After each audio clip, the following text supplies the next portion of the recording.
Oh, ho, ho. Welcome, all my electrical friends. This is your host, James Stockett. Bill will be here later. Apparently, they're in Colorado. Y'all are having a storm or something's going on. His internet's down.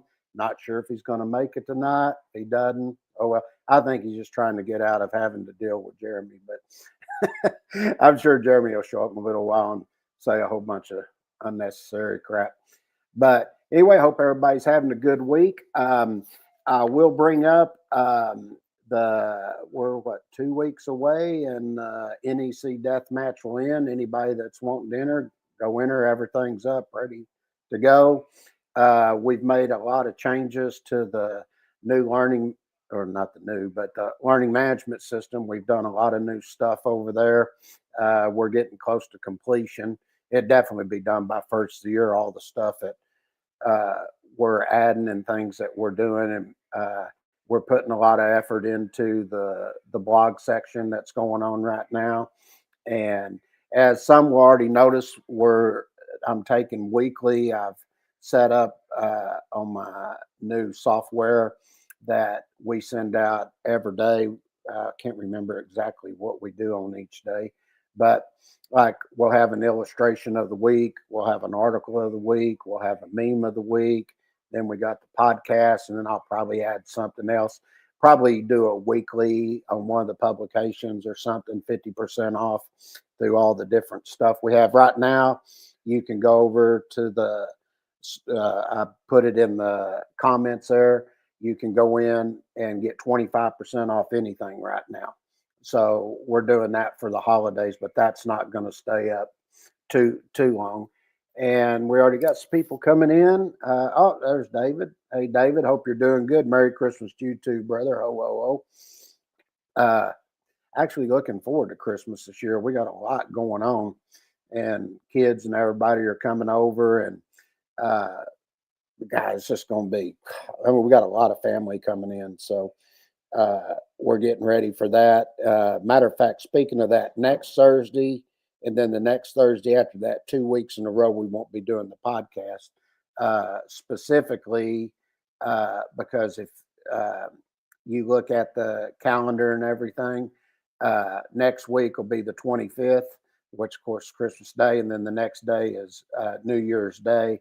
And I can already tell you I'm going to be doing things both of those days. So probably on the 31st, I'm not going to feel like it on the 1st anyway. So we'll be taking off those days. And then, of course, we got to, I want to know how DJ is on here and Bill's not. Is it not going too bad in your area, but Bill's, it's going pretty bad? So anyway, welcome to the podcast. Anyway, DJ, as always, appreciate it, brother. And with that being said, let's go ahead and kick this off. I was trying to think if there's anything else I wanted to bring up. You will see that we have added to the podcast each week. We've added the illustration of the week and the article of the week. And there's the reason we started doing the illustration of the week because we got a lot of illustrations that have been updated. And if you go over to the learning management system, depending on what you're interested in, you can go in there and you can see we've got illustrations in there showing you what it looks like. Apparently everybody's liking. We have a lot of people have signed up for journeyman and master publications, some for generators, transformers, motor compressors. We've actually had quite a few that have signed up just for the monthly subscription. So we got different things on monthly subscription. You can go in and do, now I don't remember all the prices, but I think like for every publication that we have, it's like $39.95 a month. Then we've got stuff on there for just calculations, one for motors, one for transformers, one for generators. God, I can't even remember them all. But we've actually taken the publications and done a lot of things with them and sort of parsed them out so y'all can, pick and choose what you actually want to study. So you don't have to, in other words, you might want to learn something on specifically about motors, let's say troubleshooting motors. Well, you may have to go buy a publication for motors and they're charging you $100, you can go on there and get it for like $20. That's what you're wanting to learn. So we did that for y'all. Hopefully that will be great for everybody. Yeah, you'd be right, David. There's not going to be anything going on next 2 weeks. Actually, I'm sort of glad we sort of need a break. We've been going full steam this whole year. And as y'all can tell, I've set up for the next year with all the new graphics and everything. And we're going to use these graphics for this year. Next year, I'm going to have other graphics I've already developed for the 2026 icons for all the new publications and everything. I've already set all that up. So a lot of times people don't get to see stuff till it comes out, but there's a lot of work that's been done behind the scenes to get ready for all the stuff that we're adding. And then we got the game tonight, Rams over Seahawks. I'm gonna agree with you. I'm taking the Rams. Of course, my Cowboys, they suck. They're out. The Vikings kicked their ass the other day. Boy, but that's okay. I wasn't able to make it Monday for the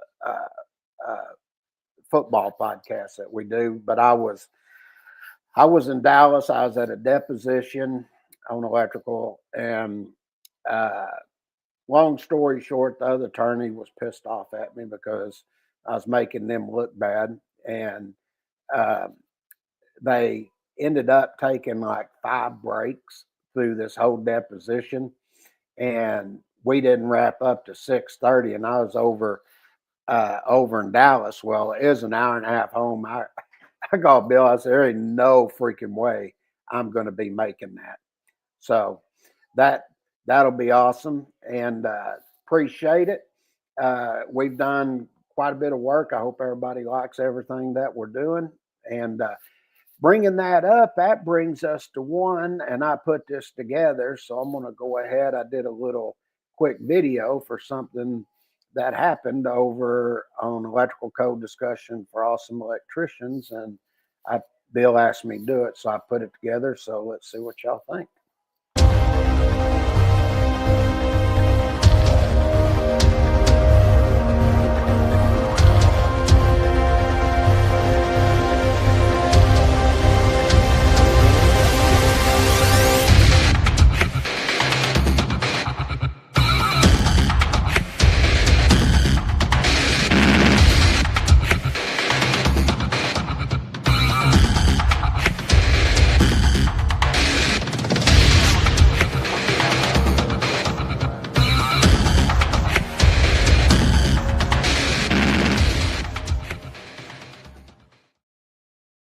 That's right. We hit 50,000 members on there. Actually, it's almost up to 51 now. It's just freaking growing like crazy. And I was trying to remember, we have another one that we're doing. Let me look here. It was, let me check here. It's another group that we have. What Electrical Wall of Shame page, yeah. So the Electrical Wall of Shame, where we put all those pictures and everything. Well, that's not what I'm wanting right there. I don't know why that didn't pull up. Oh, I know why. Okay. There we go. There we go. I was on the wrong thing. So over there, believe this or not, the Electrical Wall of Shame is now, it's almost at 250,000 people on that. So things are growing, and I remember when we started this 4 years ago, we were like, oh man, I wonder if we can get people to follow, and join the groups. And I told Bill at the time, I said, just like the electrical myths, I said, we just keep doing it. And you keep providing great information for the electrical community, people are going to join. I said, it'll take time, and sure enough, it's starting to happen now. Now that we got through that, let's go over and let's go ahead and do the meme of the week.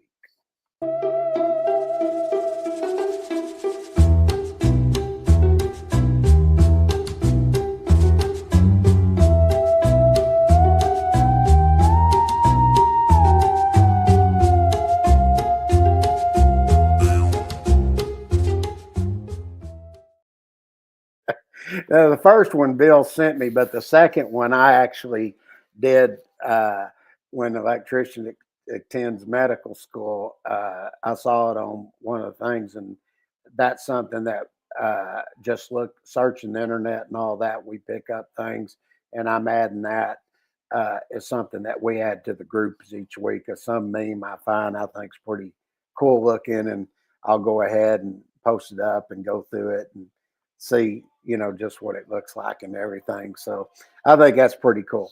All right.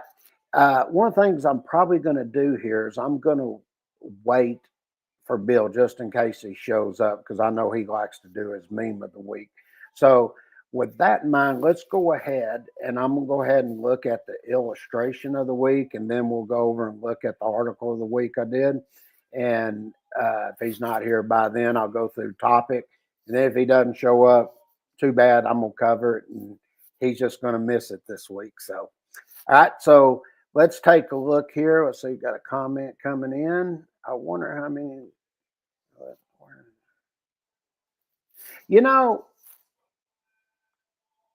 It's been very interesting because there's a lot of people that are posting a lot of electrical pictures and things like that. And there's been quite a bit of commentary and things. And one of the things that Bill and I have done on this, and they have to submit, certain members we allow to go ahead and submit. We don't have to approve it. But there's other ones we don't know them or whatever. We're trying to make sure we keep out any riffraff or anything like that. Anybody, trying to sell something that's not deals with electrical or anything like that. So we do go over that, and we try to make absolutely sure we keep people in the group that actually have legitimate interest, and they are electricians or they're interested in electrical. So we got quite a few that are in there, and I do know I'd say we've probably kicked out over 250, something like that were posting items that didn't have anything to do with electrical. They were, you know, promoting some product or something, had nothing to do with it. So yeah, we do check that to make sure. And that's one of the reasons the group was starting to grow so fast. We're like, we need to vet some of this, make sure we're keeping the group legitimately dealing with the electrical industry. So we went through, we checked all of that and everything. And we got a few different mods on there that are checking everything. And if we catch something in there, we automatically, if we even catch you do it once, we don't even delete the post, we delete the member. So basically, we ain't playing around. So we want to keep it strictly on code discussion by all means possible. All right. So let's go over and take a look at the illustration of the day. I think everybody will like this. One of the things we've tried to do is post a lot of different types of illustrations as I've started this. I think I showed one on calculations that we had. I did one on grounding. I'm just doing a whole lot of different ones. This one, I will actually have this. I'm actually going to add text to this one here. Okay, when I put it in the learning management system, because this comes out of chapter 23 of the the generator transformer motor publication. But we also have this where you can purchase this separately, and this covers where you're going to be doing any type of troubleshooting for your your motor windings and components. And this one here, what we're doing here, this is showing how you go in and you check everything. So what we're teaching here, this is one. There's a lot of other steps that go with this, but this is a final readings here where they're checking the lead identifications by the rotation of the motor. Okay, So we draw the schematic and everything up, showing the leads coming out and all of that.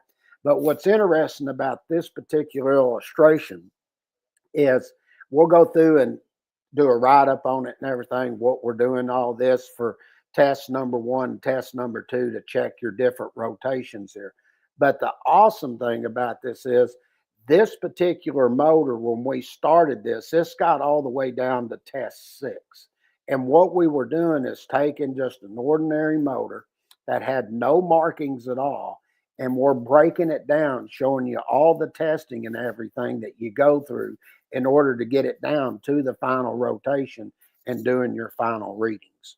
So once again, this is just an illustration of the day that we put together, sort of give everybody an idea of the type of illustrations that you're going to see in the publication.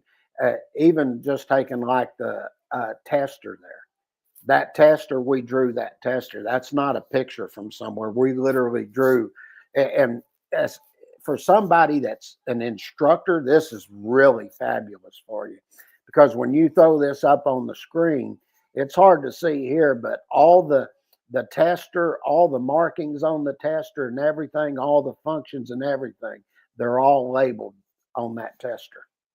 Okay, so we went the extra step to draw all these things and make it to where is realistic as possible, and make it easier for especially apprentices, and maybe you got a German that hadn't really done any real troubleshooting.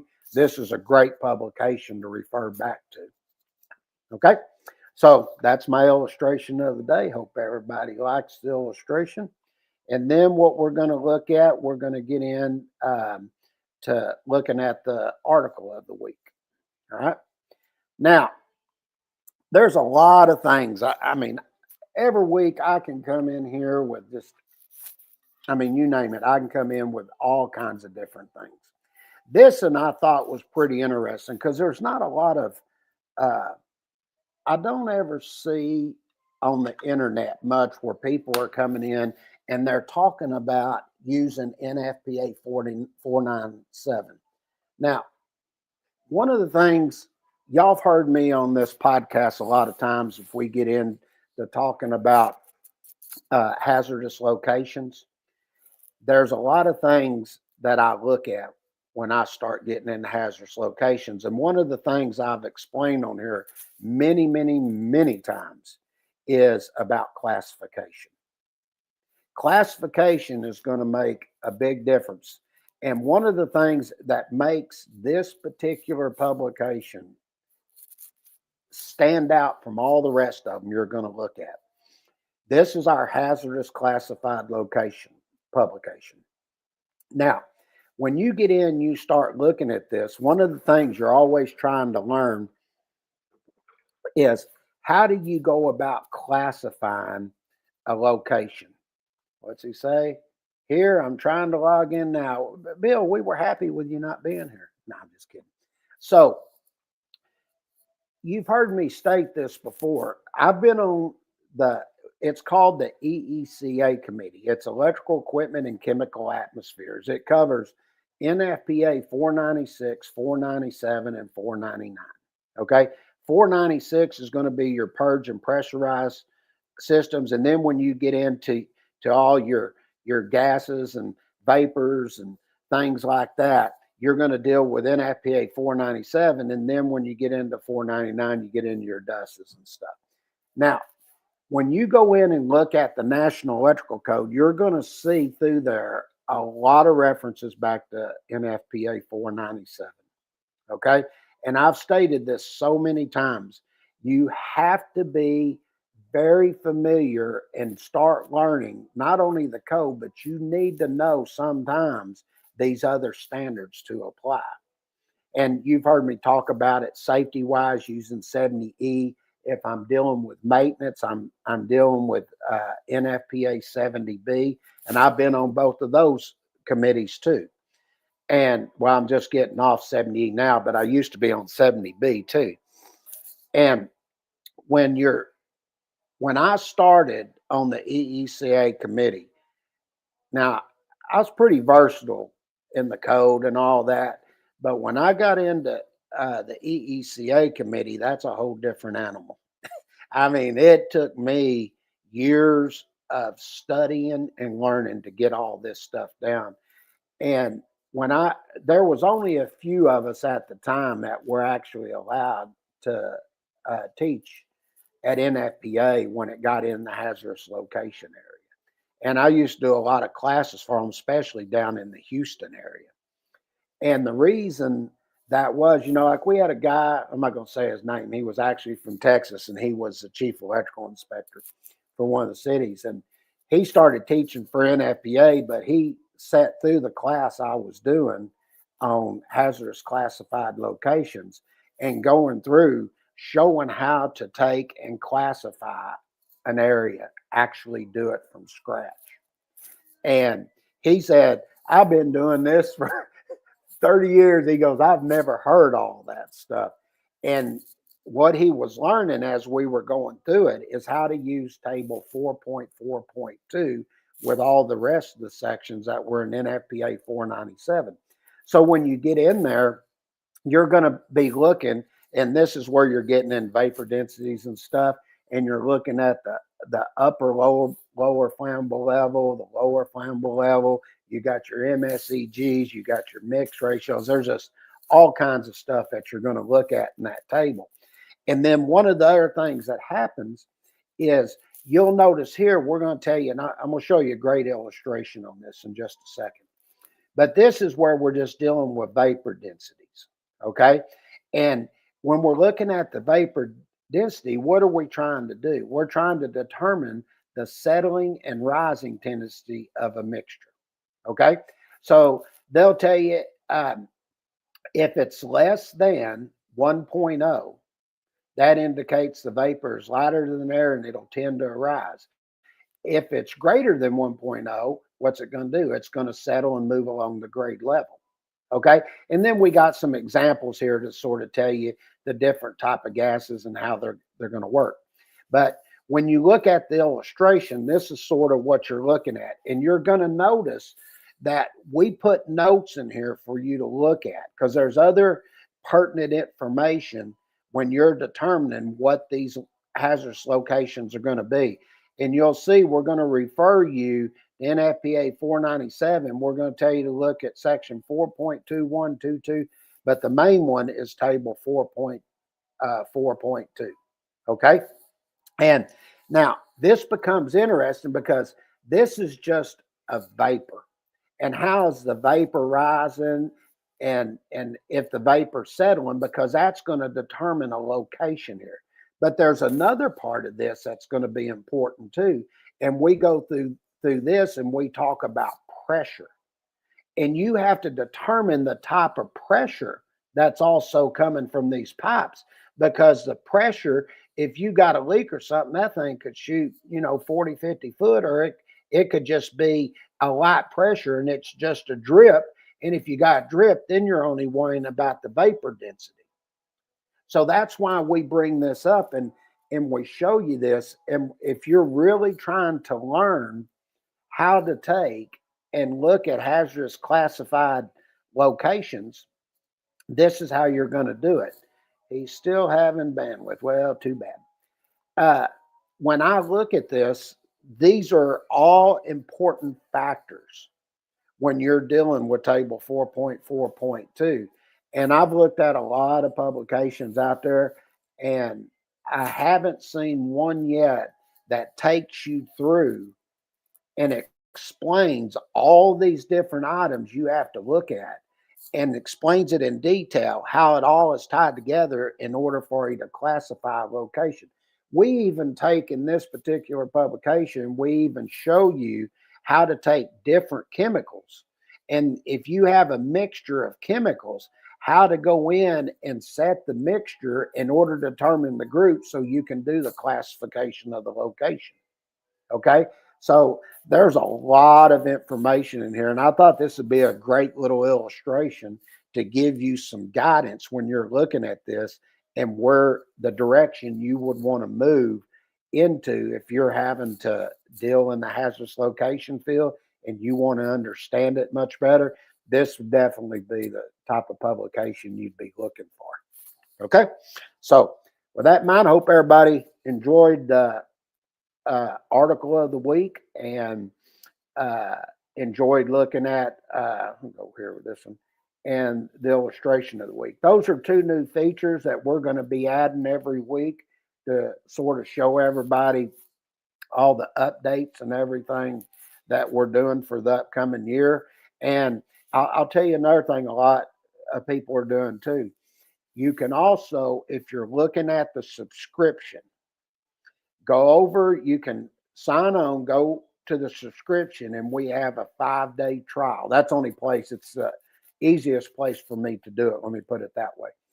And you can go over and say you want to look at all publications, just get you a 5-day free trial and look at it and see if that's something that you're interested in. I've looked at a lot of the competition, all that. None of them offer you that. You're basically buying everything sight unseen. We want you to be able to see exactly what you're purchasing. So we put that in there so you have access to it. And if you have any questions about it, come on the podcast or message me personally. If there's something you'd like to see in the publication, feel free to do that. We'll take care of that.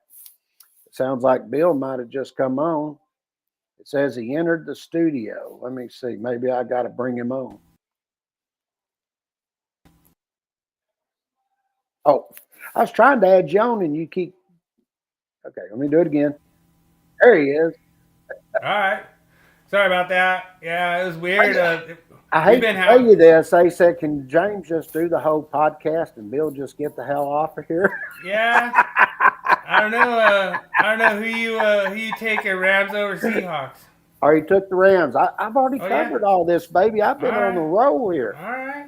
Well, I was so cool. Nice. I said, I'm not even going to do the myth of the week.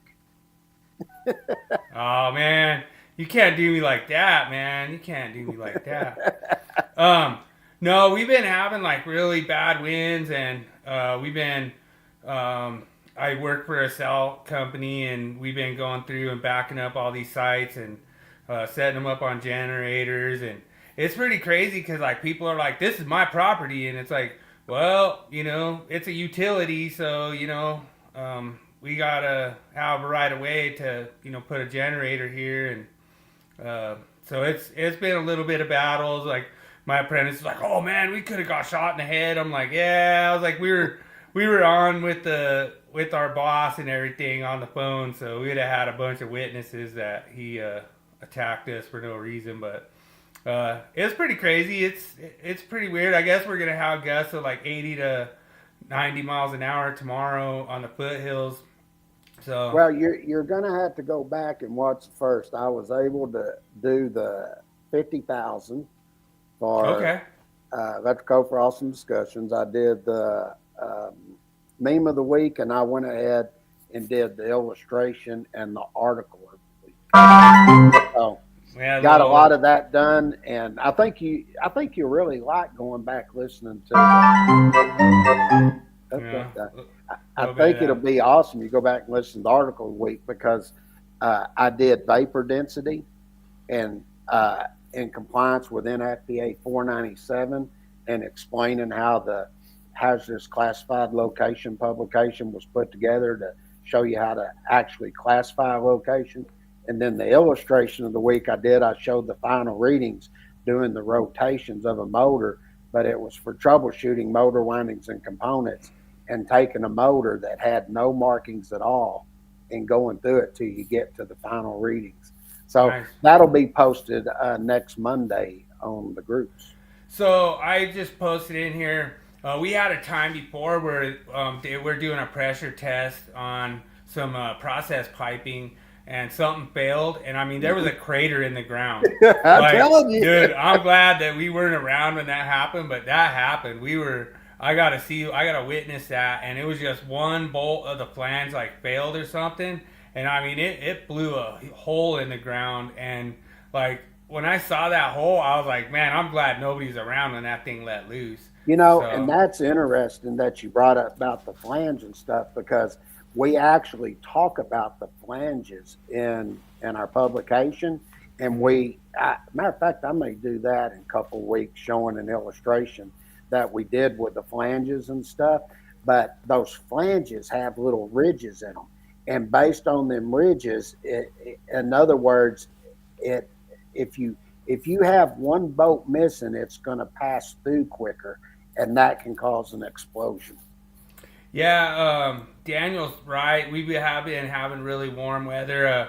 Tomorrow is supposed to be 70. I'm gonna wear my Hawaiian shirt to work tomorrow. Just get all the guys at the airport all fired up. It's supposed to be 78 and 75 Saturday and Sunday here. Yeah, I'm actually going to play golf one day. Yeah, you guys can keep that wind, man. No. We ship all of our wind down to Lubbock area. well, you know why Oklahoma has so much wind, right? Yeah. Because Texas sucks. Yeah, that's what they say. Actually, Oklahoma's sucking on Texas to keep it from falling off in the ocean. See, I knew it went both ways. Oklahoma can't talk no crap. They've been beat the last 2 years like a drum. You too, Abby. True. How y'all are in the playoffs before them, that's a bunch of crap. That's all right. Did you see Texas fired their defensive coordinator today? Really? And they've already hired a new one. Guess who it is? Who's that? Will Muscamp. Okay. That's a big hire. All right. I did want to do on Monday. Congratulations to Mendoza for winning the Heisman. That was pretty awesome. Yep. Really good story. I think he deserved it. He did deserve it. Like I say, sorry we missed you on Monday, and I already told him the reason why. I didn't go into full detail, but it basically, the other attorney, he got mad, and he basically said, "Well, you just think you're smarter than everybody here," and I said, "Well, I don't know about that." I said, "I'm damn sure smarter than your expert you have." He doesn't know what he's talking about. Isn't that Weed Man's typical argument?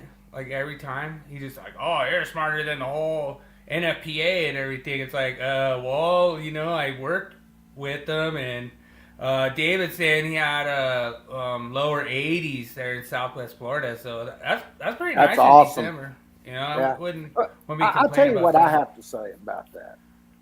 Usually when people start saying you think you're smart, that's because they're losing the argument. Oh, yeah. That's always been the case. 100%. You want to run the myth of the week? Yep. Got everything else. We're doing good.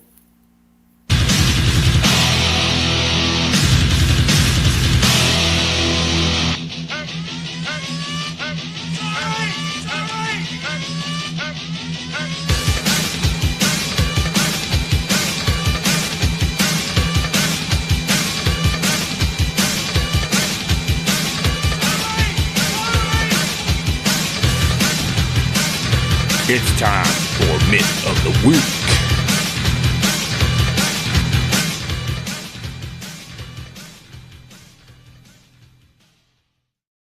We had our celebrity stop by Broncos this week. country, let's ride. Broncos country, let's ride. So thanks a lot, Russell. We paid you $100 million to give us that soundbite. Appreciate you guys for checking out the Myth of the Week every week. It's so much fun for me doing this.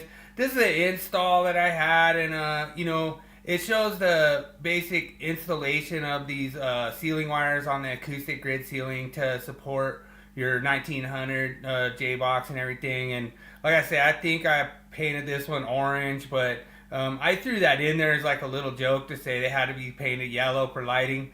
I have seen people do that, and oh, dude, Daniel, you're not gonna get me. You're not gonna get me, dude. You're not gonna get me, man.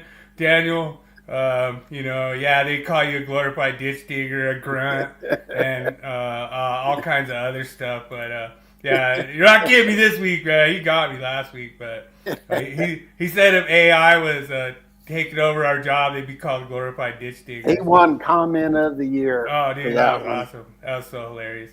But this is just a typical install. Those ceiling support wires just need to be identified. They need to be secured at both ends. There was a lot of comments that I saw in the group. Congratulations, 50,000. That's so awesome. I never would have thought that group would have passed up the original ECD. Oh yeah. But a lot of people think they can just support one end and then keep the other end not tied off to the ceiling, which you can as long as you do something else like a unistrut, or you could use an EMT that doesn't have any conductors in it.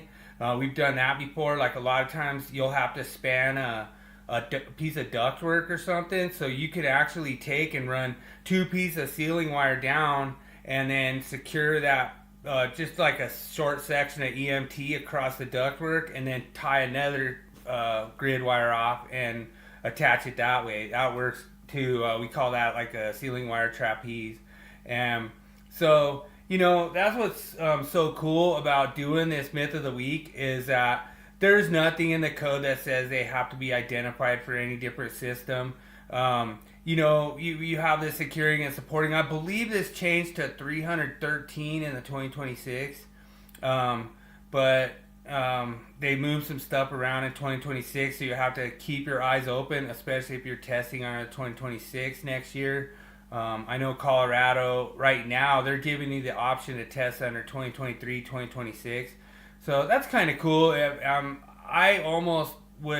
I'd probably rather test under 2026 currently, just because I was following all the code changes that we did on here on this podcast. And King James did a really good job on his code change book, and he put them all in here. So if you watch this podcast every week, you should know all the code changes for 2026. And like I say, it was mostly, I would say there was a large majority of them, I'd say at least half of them, that were just completely senseless. Like just basically moving stuff around and just cloning stuff and everything like that to, add stuff in different sections. But if you guys are, studying the code and you go, all right, this is what it says. They did add this kind of fire rated assemblies kind of thing in the 2026, which I don't know. It's really hard to follow, as like there was a lot of code changes they put in the 2026 where they added stuff that doesn't exist. They said that the fire rated assemblies have to be rated for the ceiling that's installed in, and it doesn't exist. There's no testing laboratory that does anything like that. So I don't know how they're doing that. I mean, I don't even know why they even put it in 2023, but there are different kinds of stuff. And what do, James? You follow the manufacturer instructions of what they tell you to do. I mean, it's pretty simple, Well, that's been one of the things I've talked about over and over when it comes to listing and labeling of equipment and all of this stuff. And what they did here, they actually set this up with B1 and B2, and they talk about fire rated assemblies, and they talk about non-fire rated assemblies. Basically, it's the same damn wording. Yeah. It's the only difference you get into here is there's an informational note here, and they tell you to look at your ASTM E119, and this is where you get in. You got your standard test method when you're doing fire tests for building construction. Okay. That's the only difference between them, is one uses the standard method. That's it. Yeah.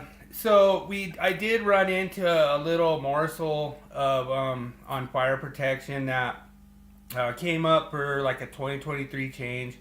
And so essentially, like when you're running, let's say a conduit or any kind of a cable sleeve through like a fire rated wall, you have to have that as like a fire rated assembly.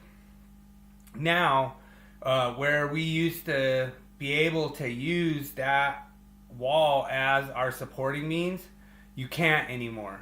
You have to have that supported within 24 inches on each side of that fire rated assembly. I get it, especially like a 2-hour rated assembly, but they just want to make sure that you have support on both sides of that fire rated assembly. And that is actually a code change in, I believe, building code, but I would have to get more information on the actual numbers for that. But that is not the National Electric Code. So what a lot of people don't get is these codes and standards, they all align with each other. And so this is a different standard. I don't know. It's probably fire shaping standard, but it just says that you have to have that raceway or that sleeve supported independently on both sides of that fire rated assembly. And that's just to make sure that if anything happens, there's any kind of vibration or anything, that fire rated assembly is not coming loose and opening holes into that smoke containment area. Mm-hmm. So it's just a little bit of a change, but the reason this is so funny is a lot of guys, and I got this so many times when I was doing fire alarm, is they're like, ceiling wires for fire alarm have to be painted red, right? I'm like, no. Nope. So they just have to be identified. Fire alarm uses like Chapter 3 wiring method. There is some stuff in NFPA 72 that you can't be using independent support for like electrical conduits off of, like supports for like fire alarm devices. They're really particular about that. So pretty awesome, and yeah, dude, you should hang out, Moss, and we got a Willie Quiz coming up in about probably 20 minutes or something, and it's pretty fun, but No Willie sucking fans. Yeah. I love all the smack talk when it comes to sports. I love it. Yeah, dude. Yeah, Moss got his Miami in, and who got left on the bench? Old Texas, man. So, if you want to get smack talking, King James is ready to go up in here, man. He's more fired up than the Fighting Irish. I'll just say one thing about it: the committee didn't follow their own rules. That's it. And the other thing, it doesn't even have nothing to do with Texas. I'm going to show you how biased the committee is. The week before, they had Notre Dame ahead of Miami, and since the ACC didn't have somebody in there, they freaking moved Miami ahead of them. That tells you there they didn't put the best teams in. Yeah. That's not fair. It's not right what they did. And that's why I think you'll see next year they're going to have 16 teams in there. But anyway, I will make one comment on this just to go a little bit further. When and I've seen this, and this is a benefit a lot of times being in the position I'm in, is I get to go see a lot of things through facilities and stuff and doing training, because I've been to some of the biggest facilities in the world. And one of the things when it comes to this, I'm gonna use the word consistency. And let me explain why. Because a lot of times they have it written in their safety manuals and everything. Like if they were doing fire alarm and they're using these support wires, they may identify them in red, and then if they're using it for something else, they'll use another color. This way they know what each one of those are for, so they have consistency throughout the facility. Yeah, 100%. I agree. And a lot of times what we do these Myth of the Weeks for is to kind of show that gray line, that fine line, that, gray area between what could be the NEC requirement and what is could be like a job spec. Like I'm working out at DIA right now, and they could have 10 different colors of conduit that you have to use if they wanted to as a facility, and so that's the whole thing. Moss is thinking that Michigan's gonna get worked over by the Longhorns, but I don't know if you need to really worry about that too much there, Moss, and I think Michigan's they got some things that are gonna. I'm sort of curious. I saw somebody posted the other day. They said that Kirby Smart was going to interview for the Michigan job. Is that right? I Well, appreciate that, brother. Yeah. I'm always right. Well, just like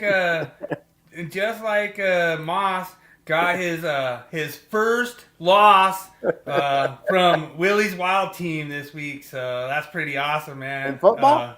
No, NHL fantasy. Oh, y'all are above my heads on that. I can't get in discussing that. I explained it to James about what the beef was because I got the live. I saved that live clip. Moss got so mad because I was like, dude, can you believe like your top goalie's sitting on the bench? He's like, oh Jesus, he freaked out. And then he's like, I didn't set my lineup. It's all the way Tuesday, and you didn't even tell me. And it's like, dude, I just saw it, and it was too late, But that's kind of the nice things we do in fantasies. Make sure we watch when they don't set their lineup, then go let them know later. That is the myth busted for this week, and a lot of apprentices have asked me that question. Does the fire alarm have to be red? Does lighting have to be yellow? Can we use green? Can we use any color we want? Yes. It just has to be identified. A lot of guys in the comments in the electrical code discussion for awesome electricians. A lot of really good comments. Thanks so much. Keep those comments coming. It was so awesome. I loved reading the comments, and people said they use tape in a pinch. Yeah, you can do that. Like anything to identify it so that the AHJ knows that we're identifying those ceiling wires for only our equipment. I would argue that there is really nothing in the NEC that prohibits you from mounting all kinds of different Chapter 3 wiring methods, whatever you want, on those ceiling wires as long as they're identified. And like I say, they're secured on both ends and it's securely fastened. So I constantly tell my apprentice that. What does it matter? Securely fastened. That's it. Right. So as long as you have that, folks. Yep. As long as you, and then we'll go in, like we might have to go back into the luminaire one because we've already done the luminaire one before, and people still seem to think about this fire department, this whole fire department, like going and pulling the ceiling down and not wanting lights to fall on their head. And that's a total myth. Especially now the lights are like ceiling tiles. So and I actually went to a firefighter and was like, hey, do you care about this? They're like, no. So, all right, we gonna do the tool? No topic. Okay. Oh, I hadn't done topic yet. Oh, I did illustration of the week and did article of the week, and I think I really like doing those two because I have such really good illustrations with a lot of information that it might be just one part, but you can explain why it's there, and it gives people an insight of what they're actually looking for. And like I was explaining, we actually have had quite a few people come on and sign up on the subscription service because I've set it up there where you get a 5-day trial. So you can go in and say, I want to look at all the publications. And believe this or not, it's only $39.95 a month. So you can go in and look at those for 5 days. And you wouldn't believe people are coming there. They're looking at all the books. I mean, it ain't like they just come in and look at one. So it's about time we had a smart person come in our chat and start, saying, what's up? King James is right, man. I don't know. Tell you this, I think Daniel's going to disagree tonight. We'll see. You're lucky Jeremy ain't here because he'd tell you you're a freaking moron. That's true. Right. Anybody that disagrees with him. Topic of the week.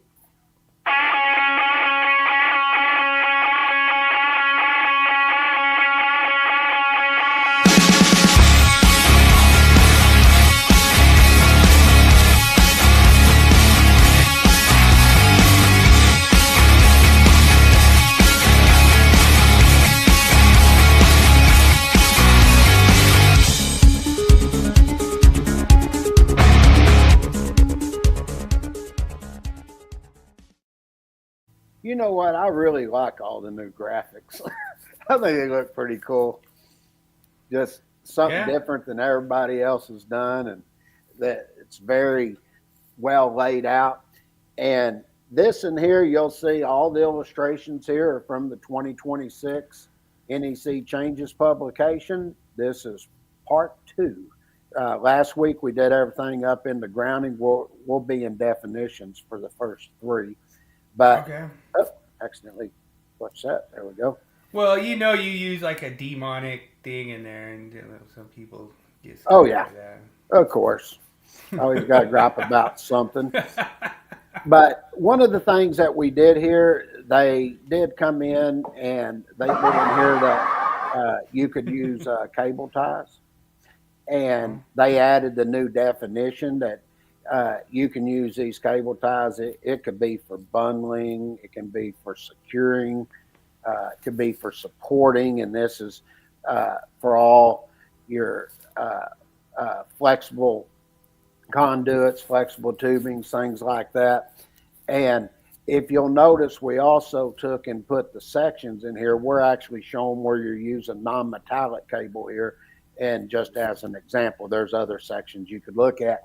But just say you're wanting to look at another wiring method, it's going to be in the 0.30 series. Right. Okay. So we're just showing different ways where you're coming up here on the left-hand side, you're coming up the stud and you're doing it within 12 inches, 4.5 foot. Then we show where you got the cable ties where it's running through the studs and turning up into the top plate, going in, doing your securing. And then of course the studs would be your securing there.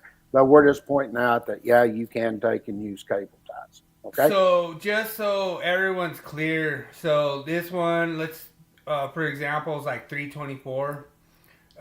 It's going to be like 324.30. That's what King James is talking about, that 30 series. Yeah. So anytime you go into like a wiring method, you go to 358.30. That's securing and supporting EMT.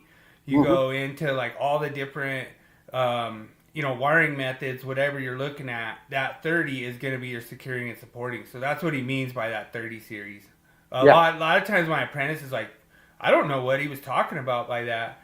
And so I just like to clarify that. And then it's funny because my apprentice even tests me on our podcast. Like he'll go and listen to it and then ask me questions if I know the code. So I just want to make sure Sure, like we'll get tested on this one. Say it's AC cable, your Article 320. It's MC cable, your Article 330. It still will be 0.30. Yeah. If I'm wanting to look at, say, liquid type flexible metal conduit, Article 350. Okay, but it'd still be 0.30. Yeah, it'll be 350.30 per LMFC. Liquid Sure. Metal flexible. Say you're wanting to look at flexible metallic tubing. That's Article 360. If you want the non-metallic tubing, that's Article 362.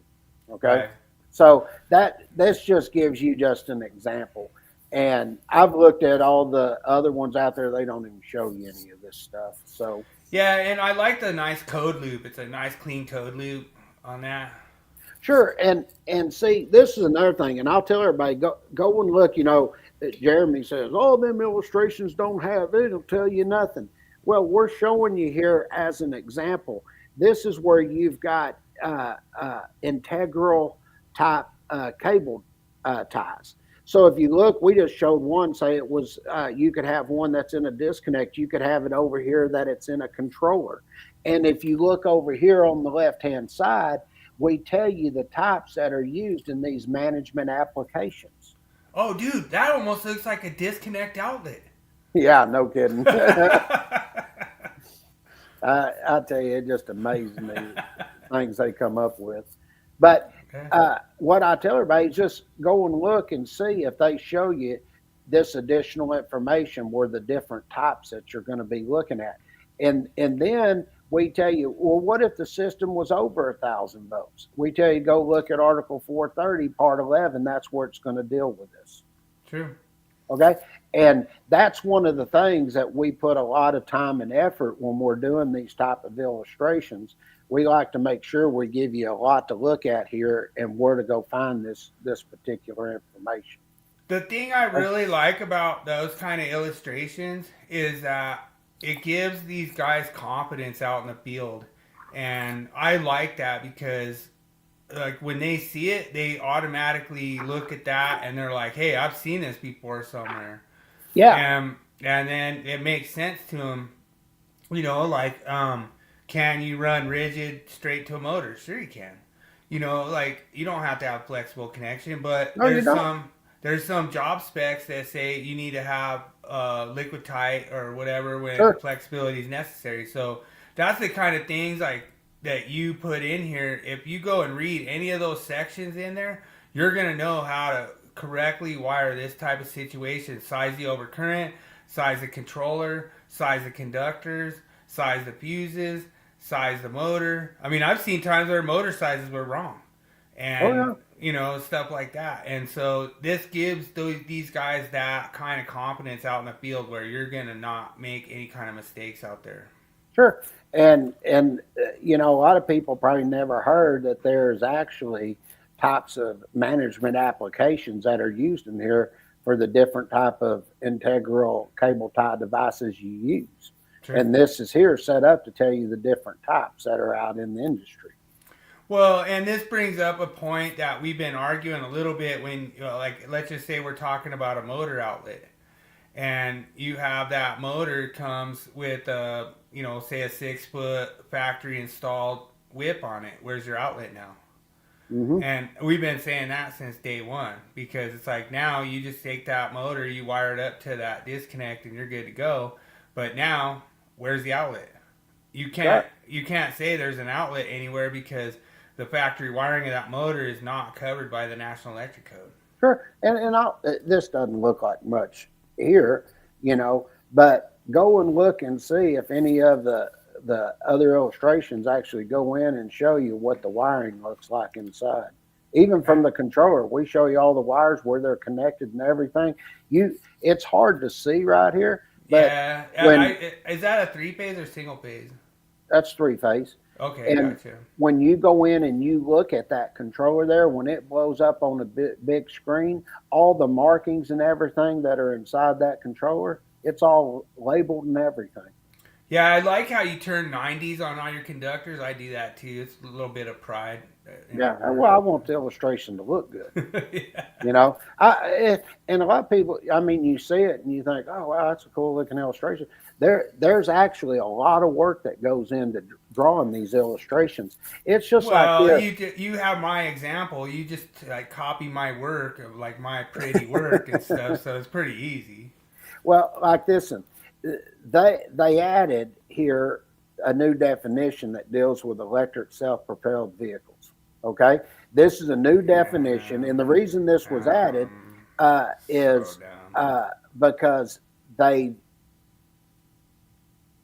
added these electric self-propelled vehicles and created a new Article 624.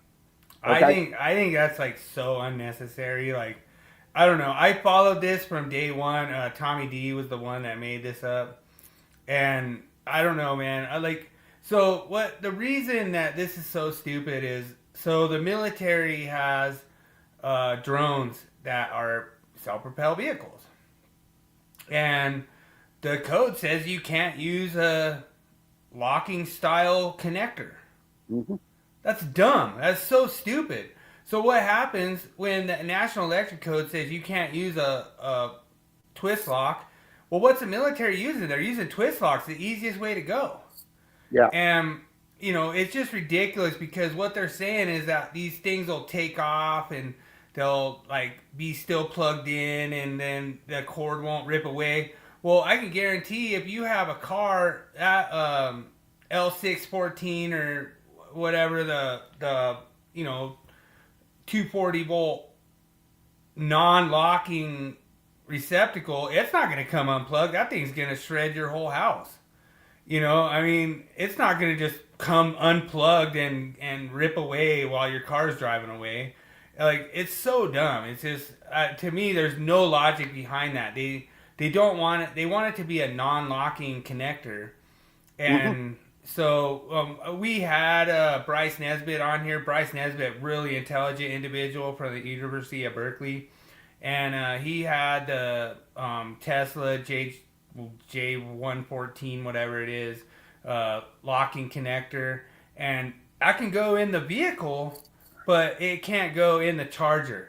So what, you're sitting there saying that the National Electric Code's preventing, like if your car drives off, that is somehow a non-locking connector that's going to somehow come unplugged from the thing? I disagree. I mean, I don't see that coming unplugged. So I think that needs a lot of work in that area.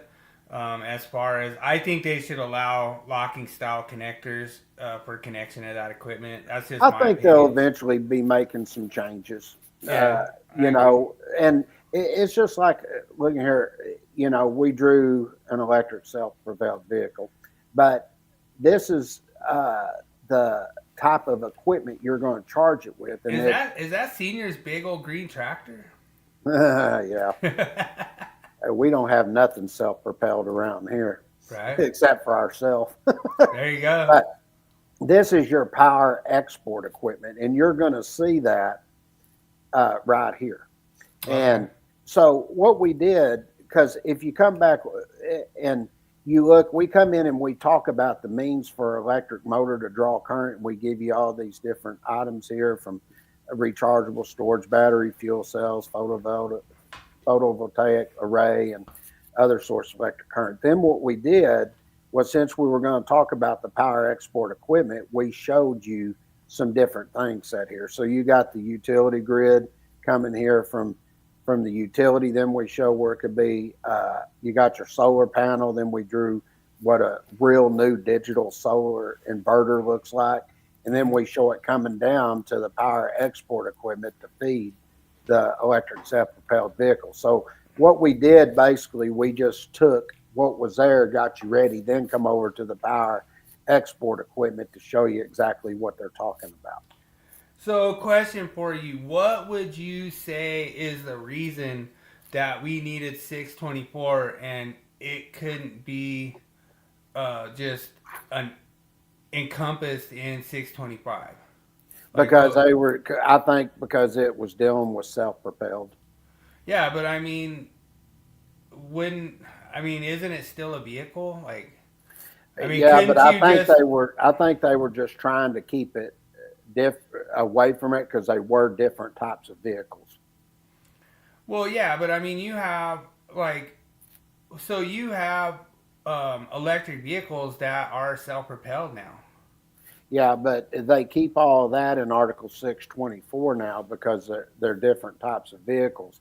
I think if they would have put it in 625, they'd had to create another part. Or just add I mean, I think it'd cause more confusion. I personally think it's better in 624 to keep it separated. Okay. Touche. All right. Just what I think, but All that right. doesn't mean much. Yeah. And then they go into your supply equipment. We have one person agreeing with you all night. So, that's He's cool. a smart man, I'm gonna tell you right now. Thanks, Moss. I appreciate you, Moss. Yeah. But what they're trying to point out here is this: when they're talking about the supply equipment for this self-propelled vehicles, this can be electric self-propelled vehicle supply equipment, or it can be a wireless power transfer equipment, which we call WPTE. They do. But okay. What they're saying, this could be contained in one piece of equipment, which they refer to most of the time. We put sometimes, but most of the time they're going to refer to this as bidirectional equipment. Which cannot be compatible with Class A GFCI. That's exactly right. Which is exactly one of the reasons electric vehicle people won, and the code making panel ended up losing, because they actually provided technical substantiation and the code making panel had none. With a unanimous vote. That was really funny too. Yeah. Of course, but as Jeremy would tell everybody, you saying the code making panel is wrong? Yeah, that's exactly what I'm saying. Well, they got overturned by the Standards Council. And you know what's funny? Is he sitting there saying, I said, Jeremy, I've been around so long. I remember exactly when the code making panels had screwed up the hazardous location so bad that they tapped my dad to be the chairman over all that hazardous classified location. When they didn't allow special experts on there, then they brought other special experts in and they got it all fixed and everything. And now that's exactly how everything got fixed. And they actually transcribed our podcast for the vote. They sure did. That was of course, pretty awesome. that what's funny about that, Jeremy, they said, oh, they were just laughing at y'all. Why would they be laughing at us if it's the people that are submitting it that are arguing against the people that are wanted? That's not laughing. That's saying these guys know exactly what they're talking about. True. So, it cracks me up because, like, you were the one making a lot of the points in that transcription that I was reading. And I was just kind of agreeing, but you had like such valid points. Like, what was I going to say you're wrong? No, I'm like, yeah, you're right. Yeah, 100%. Well, the reason they transcribed that because it all was tied in exactly with the listing and labeling process about how they go about doing it. And for you, and the most important part of that was, well, if the manufacturer tells you to do something and you do something different, then who's responsible for that equipment? True. I mean, it's a very valid question. And that's my whole point. The manufacturer is going to say, hey, I washed my hands of this. I told you not to do that. Yeah. And you're going to tell me the code overrides it. That's why I tell people, if you're a contractor and they tell you that, just tell them, say, I have no problem doing that at all. Just give me a letter saying that that's what you want. And then you'll see that, oh, we're not doing that. Well, then I'm not doing that if you're not going to give it to me. I mean, it's very simple. Yeah, like I ran into that, and I ran into that just recently where like inspectors were wrong. Mm-hmm. And they were just wrong by a fraction. They were right that that's the reason the code changed. That was the reason that they did this. That was the reason that this. But the code still says the same thing. So you can, like we covered last week about that convenience outlet. You can put a convenience outlet wherever you want below countertop. Currently under the 2023. The 2026, like King James showed his illustration last week, they can't do it. But I do want to add just a little slight suggestion for that illustration in the left-hand corner. If it was me, I would invert that. I would have the black be the first one, the red be the second one, the blue be the other one, and the neutral be the top one. That's what I would do. To me, that's inverted. That's like backwards. But I'm just giving you that. You're looking at it wrong. Because it's on the back side. If you turn it around for the back side, it'd be inverted right. Yeah, it's right for the back side. Yeah, I'm just giving you, like it could be that I'm just looking at my computer screen backwards. Yeah. But dude, that's caught me before because I've terminated stuff like that because I'm thinking that I'm on the back side and I'm actually on the front side. So yeah. Just a little helpful tip. I think it's is actually a pretty good change. And the reason is because what they did here, they just clarified that a generator is a complete machine. And therefore, when you're connecting to those generator terminals, what is the connection point for that? Those are the output conductors for the generator set. That's it. Yeah. And a lot of people get confused, but it's an output. It's not an input. True. Okay.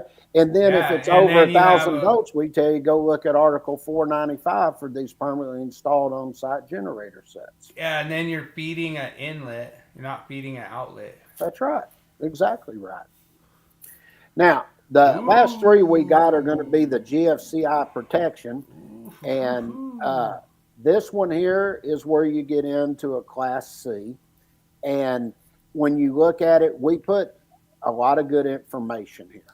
Okay? Yeah, I don't know about that whole warning. Like, that is so ridiculous. Like, man. Well, the thing that I like that we did here is we put a lot of information in here. You know, Jeremy, he'll tell you, oh, you don't have no information in that. You don't need all them sections. That's stupid. A real instructor doesn't need it. Well, when you put this on the screen, if he doesn't really know what a Class C is, this is going to tell him what the minimum tripping threshold is. It's between 6 milliamps and 15 milliamps, and it provides limited let-go protection.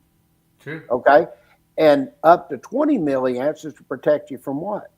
Ventricular fibrillation. True. Okay?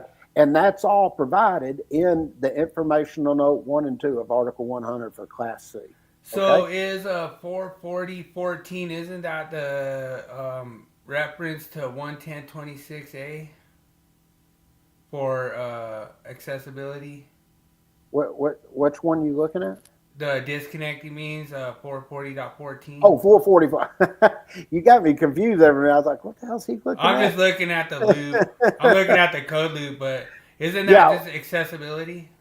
Well, one of the things we like to do when we do these illustrations, we like to put additional information in. And when you look at 440.14, that's where you're going to get to the disconnecting means. And basically what it tells you over there is it has to be located within sight from, and it has to be readily accessible from the air conditioner refrigeration equipment.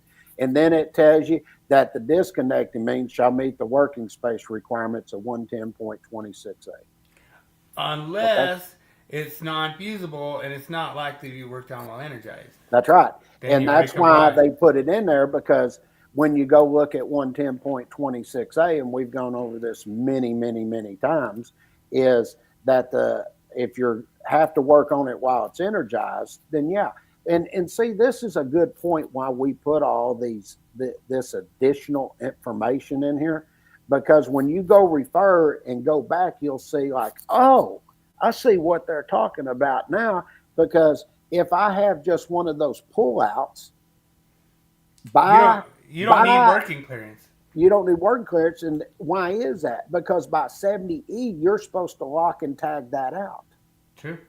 That's always your first means. And that's where it gets to be a problem for these guys that are pushing all of this stuff and saying, you need GFCI protection for this, this, and this. Well, not exactly if you know what you're looking at, because you have to follow 70E, and 70E overrides in OSHA what they're trying to tell you to put here.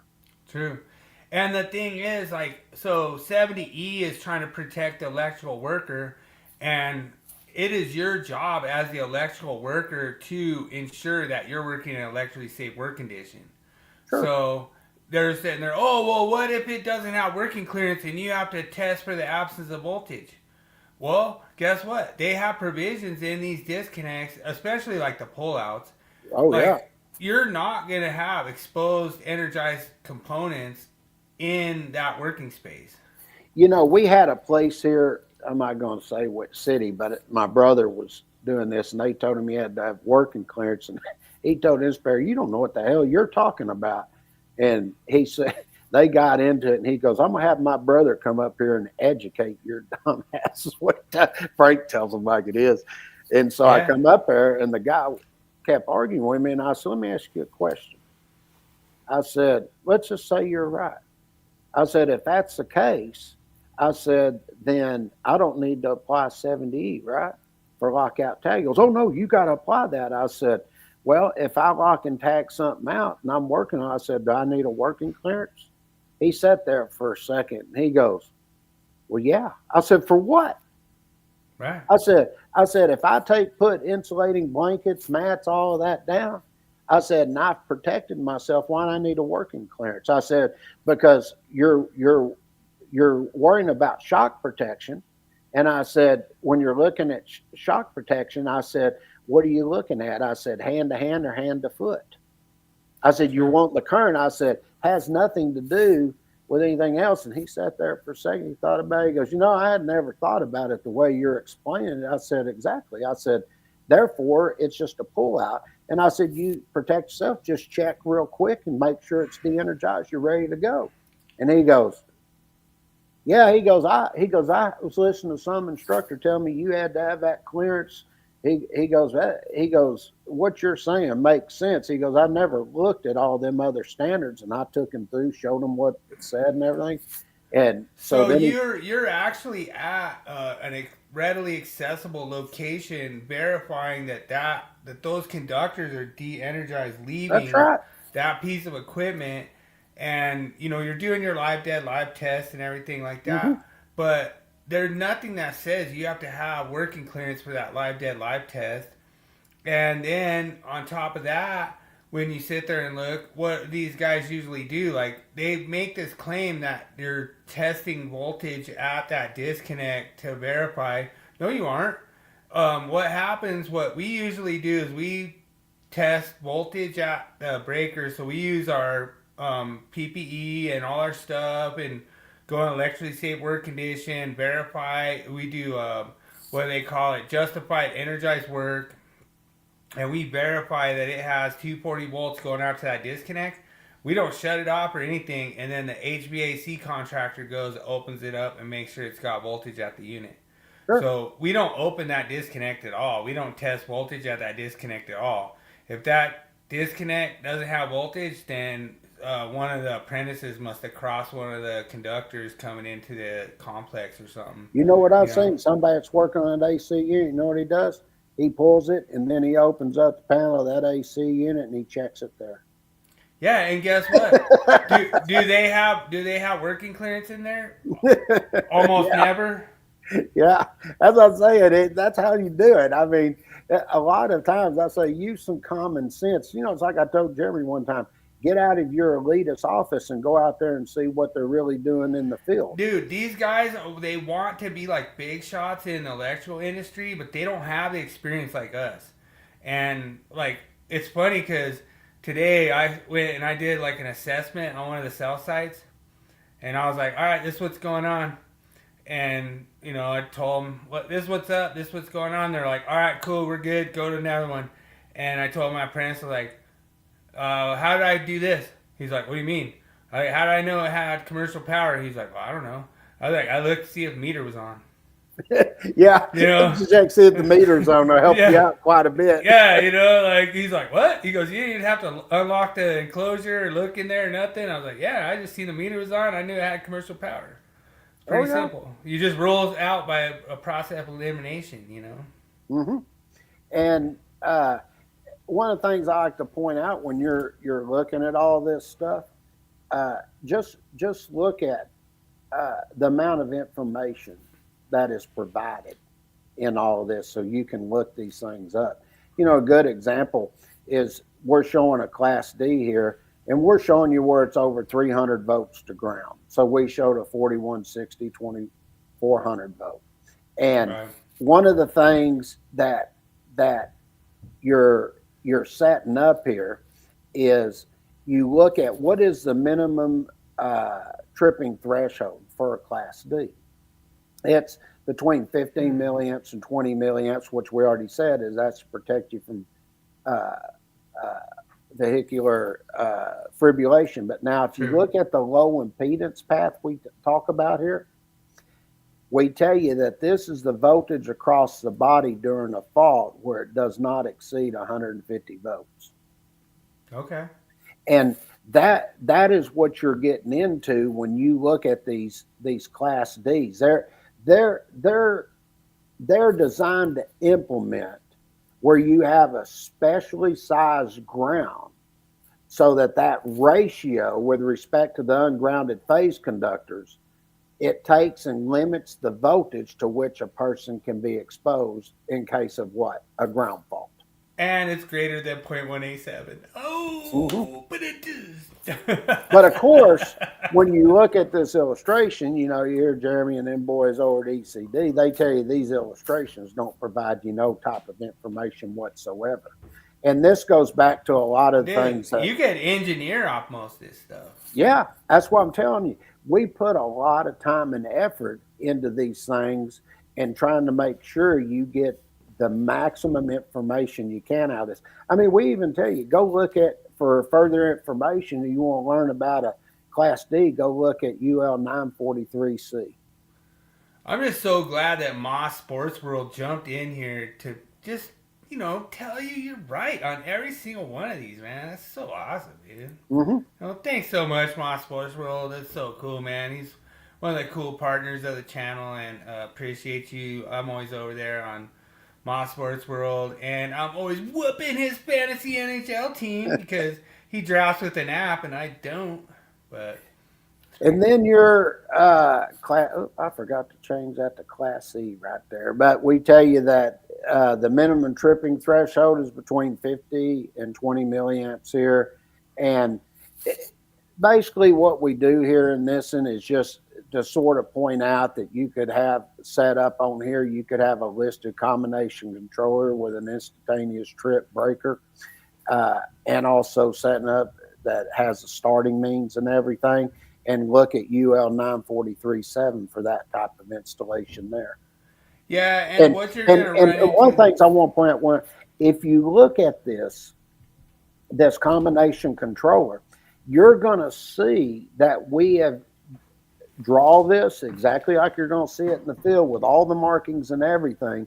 You're actually going to see the controller with the instantaneous trip circuit breaker installed. That's going to be providing that protection. True, and I really like that. The one thing that I wanted to mention is that there's two schools of thought when it comes to personnel protection. So there's one school of thought that is pretty much the world thought, that the whole world thinks, is that if something happens with the equipment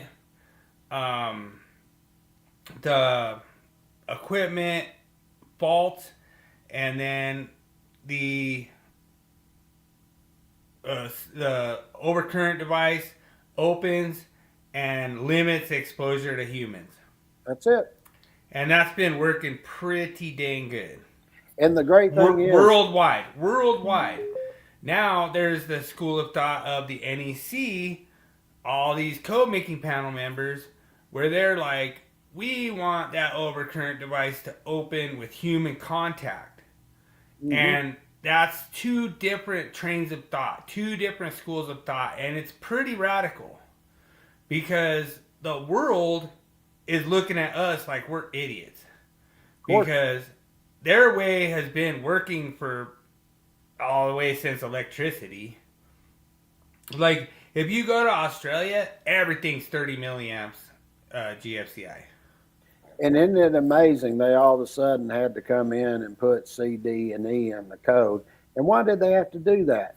Because they didn't do the proper verification and go through and provide the technical merit that was needed when they started requiring GFCI protection for all these supposedly outdoor outlets that wasn't compatible.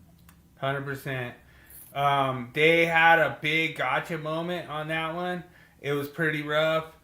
I think they're still going through it. They're still going through the backlash of that because sure they are. They lost credibility on that one.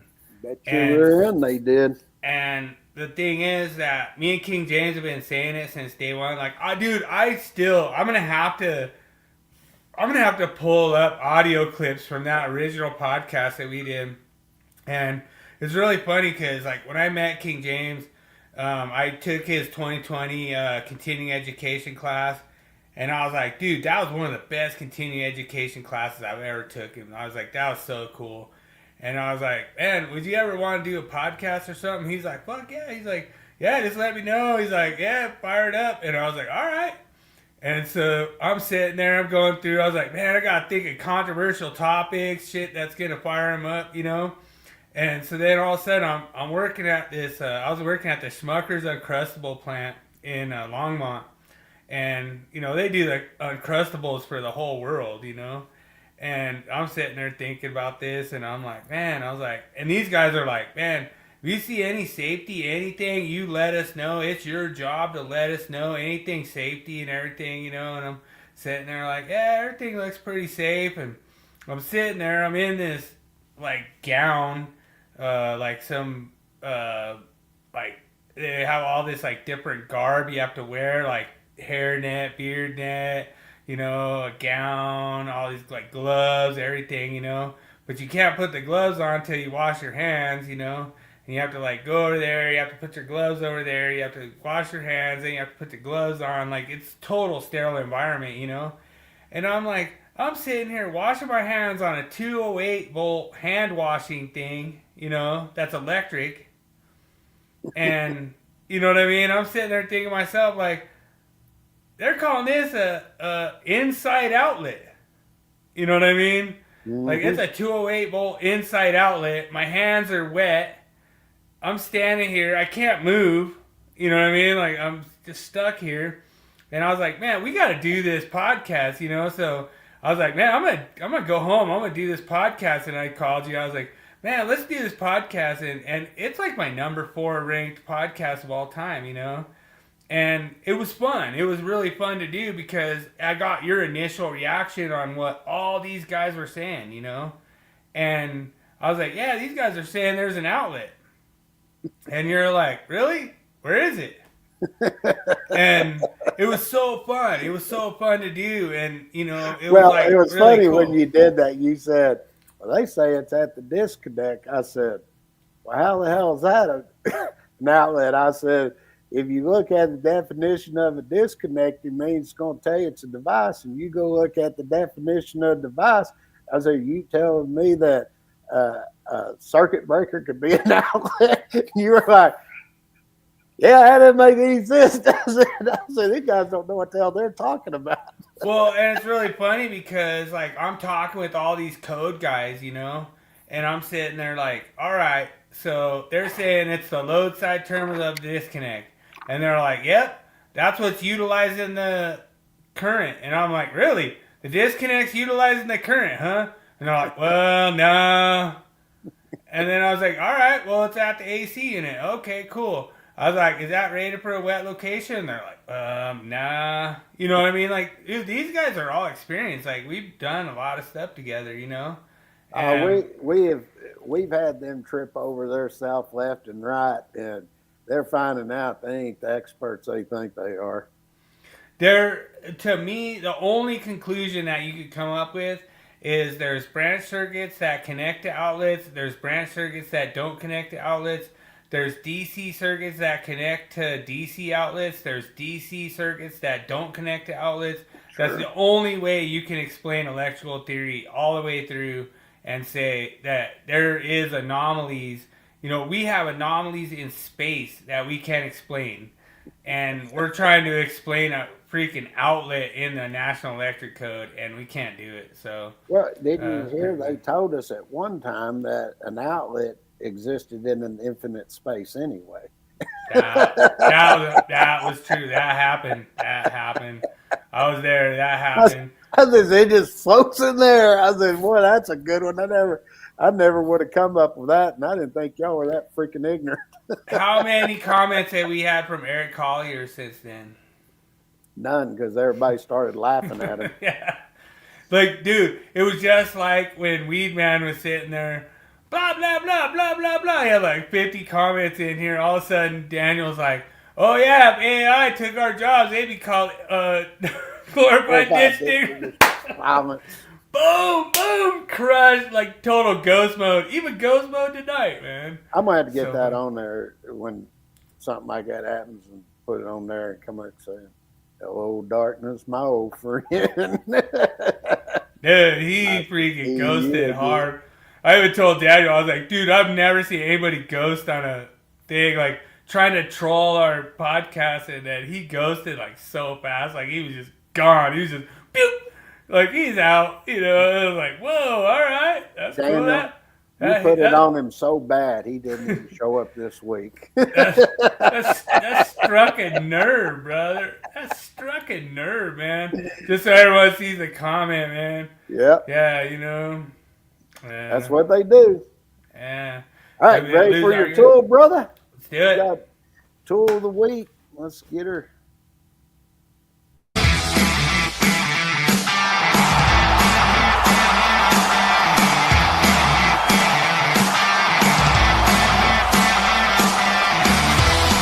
It's time for Tool Review of the Week. Sponsored by Electricians Only Tool Review and Nipex Tradesman.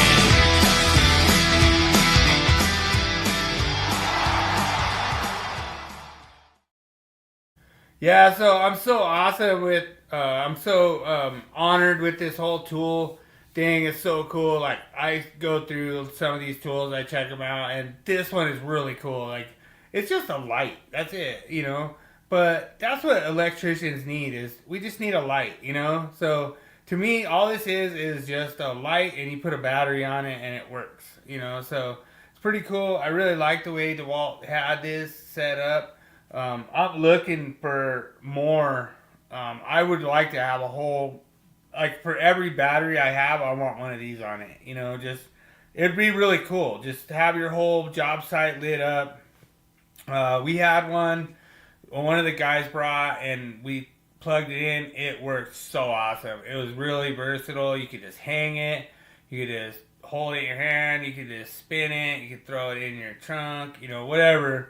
And it was really cool. It was really versatile. I really liked it. There was really no way that you would be in the dark on this one. And as Daniel knows, I hate being in the dark. And Daniel knows we are not mushroom electricians, fed shit, and live in the dark.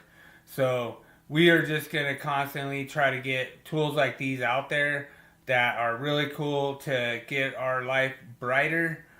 Make our holiday brighter, make our spirit brighter, and just make our job easier. And that's what we want to do. We just want to make our job easier. But this is one of the coolest tools I've seen. I would really like to see one of these under my Christmas tree this year. And I don't know about you guys out there, but I just want to make my job brighter. And all I have to do is toss a battery on this thing, and it's an instant machine. So You know, it sort of reminds me of this is probably 15 years ago, maybe. And I remember I'd been out of town, and I'd been out of town for like 3 weeks teaching. And I come home, and your GFCI tripped your refrigerator. no, Dude, that was a different teacher. my ex-wife set up for me to go get my eyes looked at because Okay.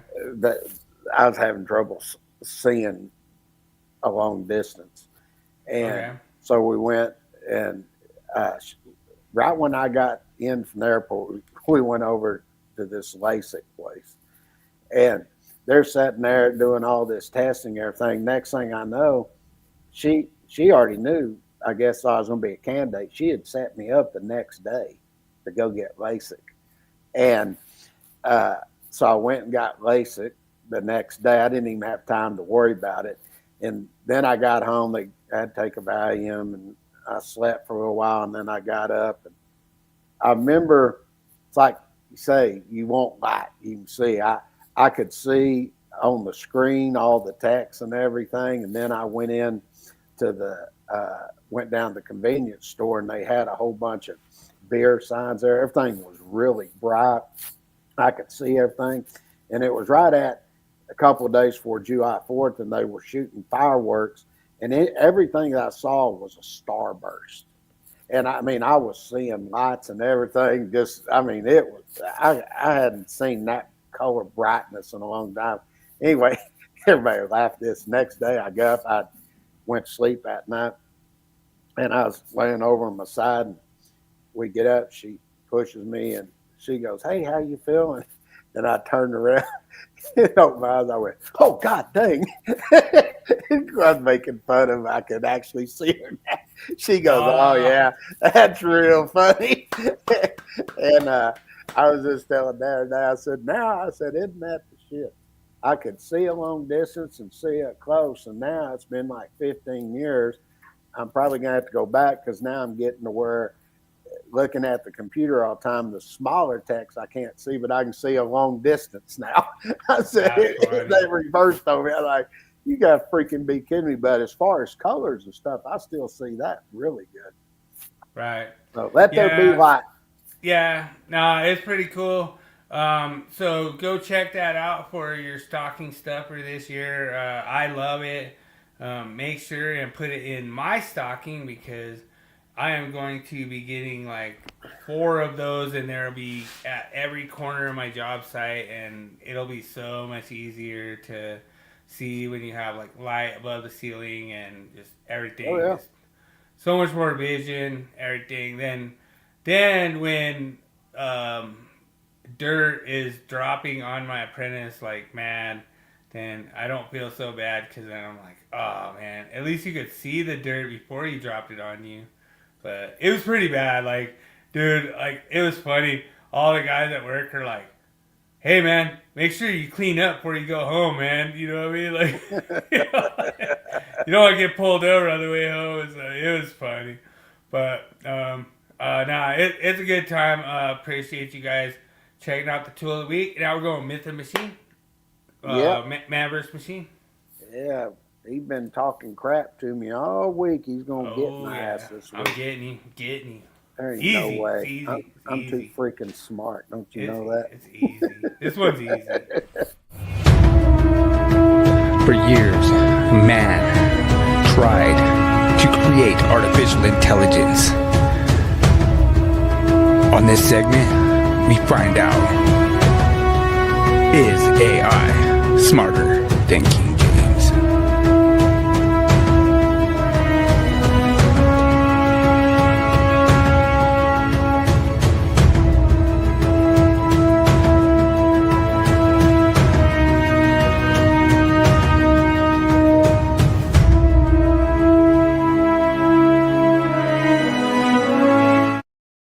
So I'm gonna do like an action replay of Moss right now. What are these guys doing? They told me the quiz was coming up. They're talking shop the whole time. I want to talk football. Of course.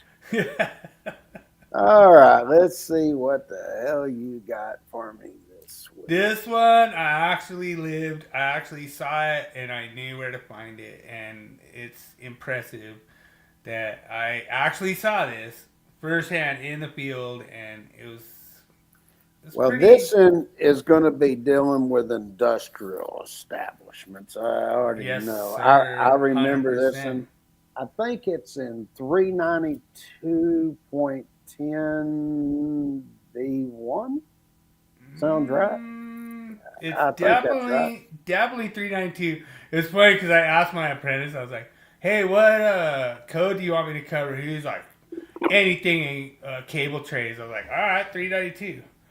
You know, Well, but I don't know exactly which reference. I know this one, and the only reason I know this is because we actually have a reference where we go in and we show calculating these different size conductors. Well, you don't have to answer right now. You can actually put ChatGTP out on the fence and see if ChatGTP answers correctly before you do. Well, You don't have to answer correct first, but I'm just saying that this one was a good one, I thought. ChatGPT doesn't say 9 inches, it's wrong. We'll see. How about that? So We'll let me see. go to screen share. I was just giving you the option to keep it in the dark for all the live audience out there. All right. So let me make sure I get it on. We're full screen. Everybody should Not get it. saying you're right or wrong, but Let me increase that just a little more. There we go. there you go. Like, nice. All right. Let's check it and see what it comes up with. See if it thinks long this time. Oh, it got it. B1A. Look. Oh, my God. Even the correct code reference? Damn, it did. Let's see. Nice. I don't know if it's B1A. I said B1. Yep, B1. Let me get over there. I'm scrolling right now. So B1. Okay, here we go. 392. It's really a good game. B1A. It got it exactly. Oh, I'm We gonna are have to get it. educating AI. I'm gonna put it. Congratulations. Damn, ChatGPT. You even had the correct NEC reference, like King James. Yeah, So, I am so proud of I'm so proud of you and the effort you have been putting forth lately. So what's funny is adding to the master log. there you go. Master log. Master log. Of like 100 plus correct. And Like, because the learning ability. ChatGPT is probably never going to surpass King James on There this we go. segment. I gave it a good little write up there. Let's see There you go. what it says. He takes it as a sword. Boy, it's writing up. Yeah, it's 2 responses even. Wow. Damn. It is going down. Boy, it is so happy. Yeah. Like, I was kind of bummed out because usually I actually ask it first, like ahead of time, and then I don't know why it gets it wrong. I don't know. Maybe some people are out there like, oh, this dude doesn't know what he's talking about. I don't know. But it's weird because it'll get it wrong, and then all of a sudden, or it'll get it right, like when I ask it, and then all of a sudden it'll get it wrong when you ask it, whatever. But that multiple choice is like kind of a tripping point for some reason. Oh, Like, yeah. it It does- says, just say the word. I'm locked in and staying sharp. There we go. Love it. Appreciate the trust. Keep raising the NEC bar. Nice. Love it. Love it, man. That's so awesome, man. That's so Yeah. awesome. It just goes to show we just keep doing it, and it's getting smarter and learning Yeah. how to go to certain code references and stuff.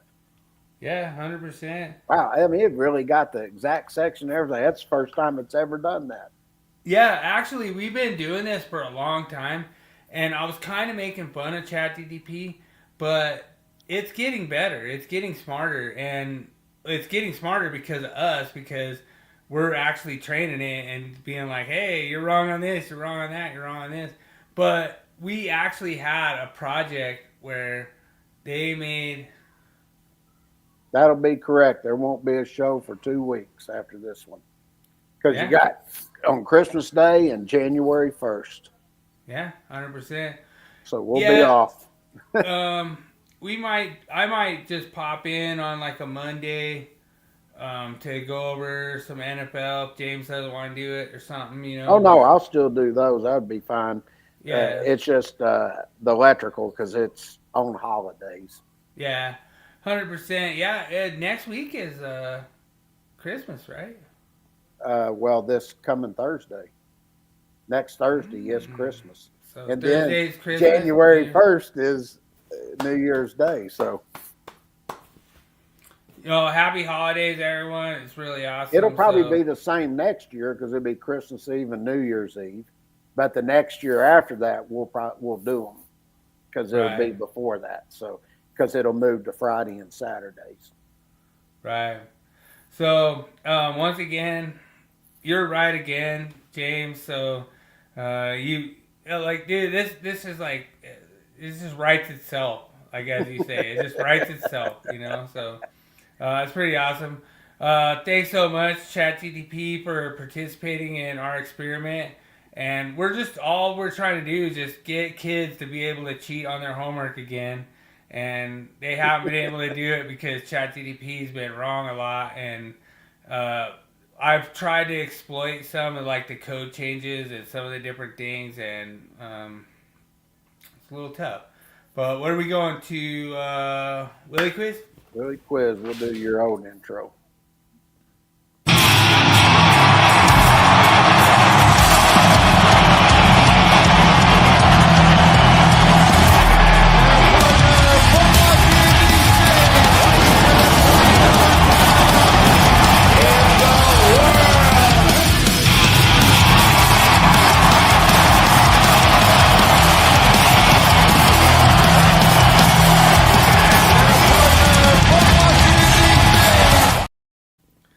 Dude, that is so funny, man. I mean, you know, like, I just cannot believe that, Adam, like, put it together with, like, all Batista's moves and everything like that, but, all right, so we have question number 1. Which household electrical appliance was invented first? A, the electric refrigerator. B, electric washing machine. C, electric iron. D, electric vacuum cleaner. Or E, electric toaster. Good luck, everyone.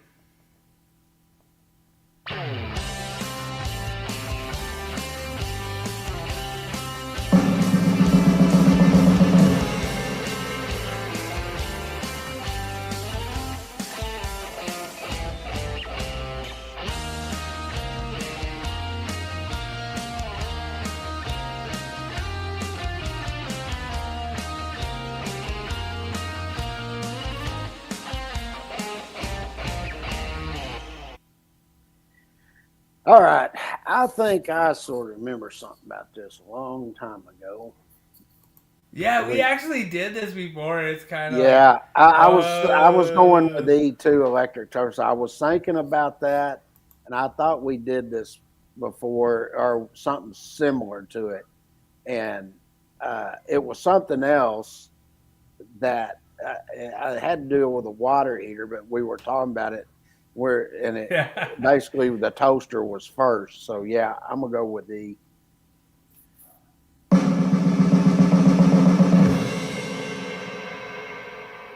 The answer is C, the electric iron. So Really? that was the first. And so the reason this is controversial, James, we're going to have some controversy on this show. You could actually make the argument. I actually got into this with AI, and we actually argued about it a lot. And I was like, is an electric iron an appliance?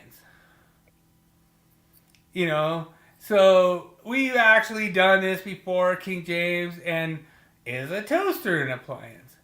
So it just gets into this whole thing about definition of appliance and everything. I'm not really going to muddy the waters with that, but pretty interesting that you could make the argument that an electric iron or electric toaster are not even an appliance, per definition of current day appliance. It's an appliance. Yeah, but I'm just saying electric iron appliance, and so that's the correct answer. So, all right, so question number 2. Which electrical appliance became the first to exceed 1 million units sold in the United States? Was it A, the electric toaster? Was it B, the electric refrigerator? Was it C, the electric vacuum cleaner? Was it D, the electric fan? Or E, the electric iron? Good luck, everyone.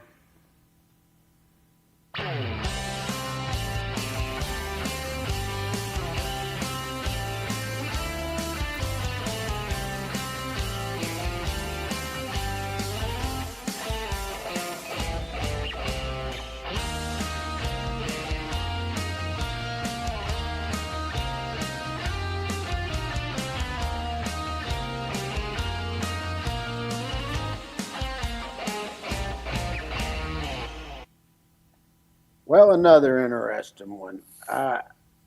I'm looking at what would have been more expensive. So I don't. Ooh, Daniel's going refrigerator, dude. See, I was not going with that as the first because of the cost. Dude. And You're the not vacuum getting cleaner copied. because of the cost. You're not getting copied, Daniel. Your copy is off at this point. Like, maybe. I don't know. I'm between A and D. And I'm thinking the fan came out much later, quite a bit later. Maybe. Trying to think. I'll go with A. I think a toaster. People were buying the hell out of those when they came out, so I'll go with it.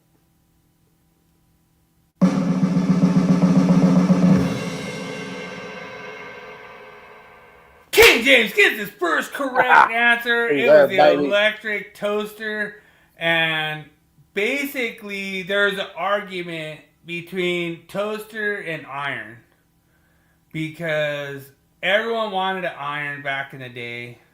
and the electric iron was like Yeah. the cat's meow. Like everyone wanted it, but the toaster was like the first kitchen household appliance that everyone had to have. Yeah, that's what I was thinking. And You then it was know, a fan after that.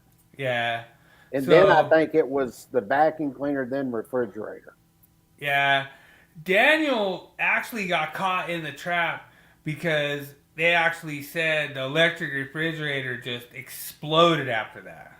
Oh, I'm sure it did. But You see, know, that's what I'm saying. When they first came out with those were way more expensive. Not everybody could afford one.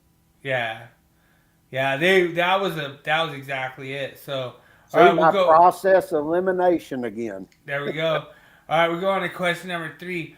Which inventor is most likely associated with its commercial success, not the invention, of the electric washing machine? Is it A, Thomas Edison, B, Albert J. Fisher, C, Nikola Tesla, D, Westinghouse, or E, John Chamberlain? Good luck, everyone.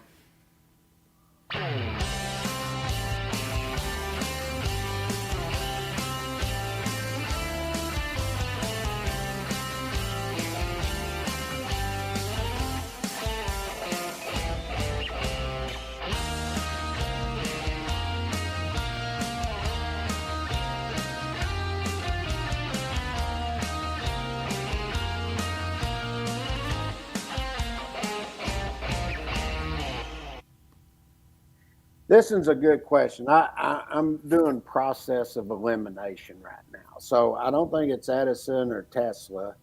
And I know Westinghouse. That I don't know, but I think they did a lot with uh, the electric washing machines when they come out. So, who would Thomas Edison be representing in the I would look at him as far as the lighting bulb and fixtures and things like that. General Electric? Yeah. So, General Electric had a really big. There's a lot. Like I did a lot of research on this, and like any one of these people could be Yeah. uh, See, credited. I'm sort of Like, thinking oh, about it. General Electric didn't have anything to do with electric washing machines. Like, so Also, interesting. I'm between two, Fisher and Westinghouse. And Ooh, Daniel's going we with weren't B. Fisher. Already has No, one incorrect answer tonight, or 2 incorrect answers tonight. God, that is a tough one. I don't think it's Edison or Tesla or Chamberlain. So I was trying to think because I remember Westinghouse. I'm going to go with D. For some reason, I think it's Westinghouse. It could be Fisher. Daniel ties the game tonight. Yeah. Gets it correct with B. Albert J. Fisher was the first washing machine that actually worked, and I think they actually did it in like a commercial application, and then I think Westinghouse did it more for like a residential application. So, like you were almost right, dude. I think Yeah, you were that's what I was, really because close. I remember seeing Westinghouse, but it would be red. I didn't think about commercial. Yeah, So, so they started in commercial, then they went to residential. yeah. All right, so question number 4. Which appliance sold more units in its first decade of widespread adoption? Was it A, the electric refrigerator? Was it B, the electric range stove? C, electric vacuum cleaner? D, electric dishwasher? Or E, the electric iron? Good luck, everyone.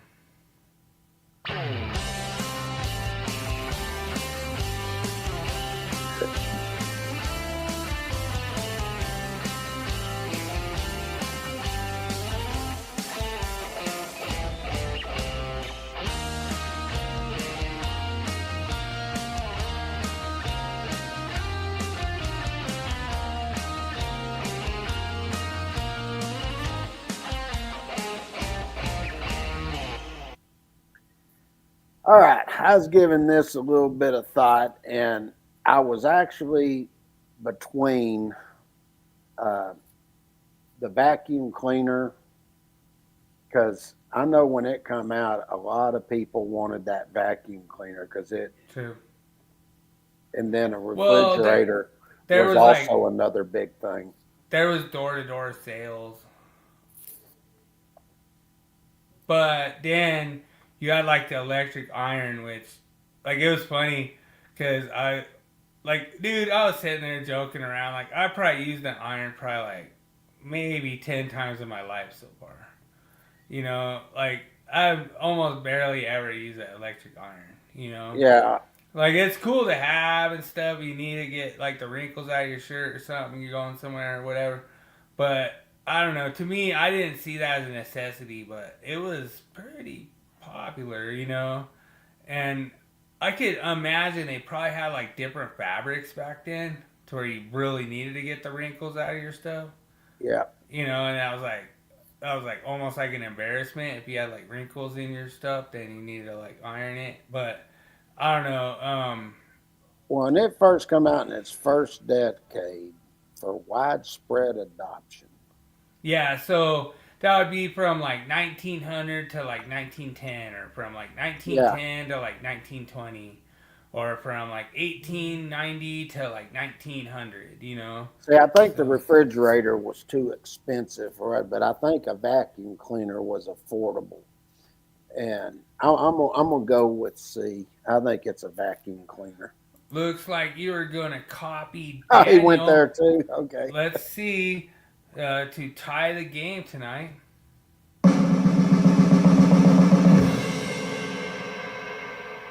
You guys are both correct. Yeah. It is a vacuum cleaner. I had a feeling that would be correct. They said it was mostly to door-to-door sales. All right, so which statement about early appliance sales is true? A, electric refrigerators outsold gas refrigerators before 1930.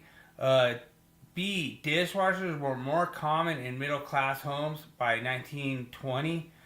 C, early electric ranges required fewer branch circuits than modern NEC requires. D, vacuum cleaners were marked primarily for commercial users. Or E, electric irons were one of the most common household appliances in the 1900s. Good luck, everyone.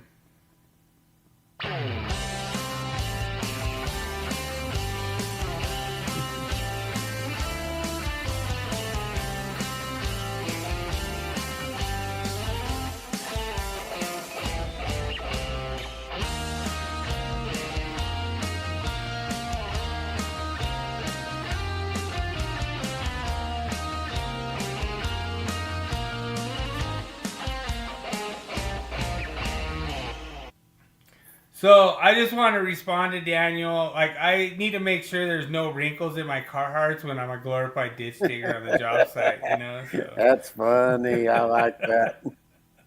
gotta make sure there's no wrinkles. I'd be just a glorified ditch digger if there was wrinkles in my Carhartts. Well, I'm doing process of elimination right now. So B, C, and D I've eliminated. I don't believe dishwashers were common in 1920s. I don't believe early electric ranges required fewer branch circuits. I think it's the same damn circuit. Vacuum cleaners, I think they were marketed primarily. No, they were marketed to residential. They used to have people out there trying to sell that shit. Yeah, So- I mean, you have to think that the vacuum cleaners, they were connected to an outdoor outlet sometimes, so they might need GFCI protection. I think I'm gonna go with E.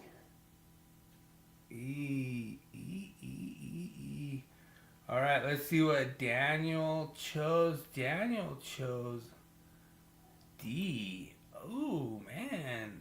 Oh, we have I didn't see that. an interesting thing going on.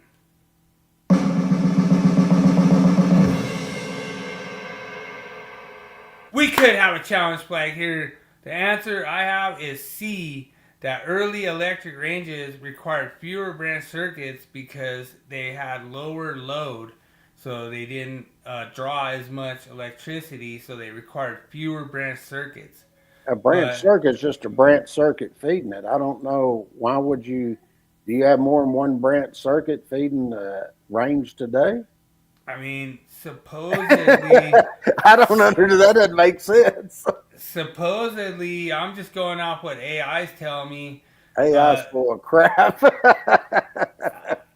Like, the thing that's funny is actually, I think E is correct, but when I challenged AI on it, they said that electric range is more of an appliance than an electric iron, but I think they're the same exact damn thing.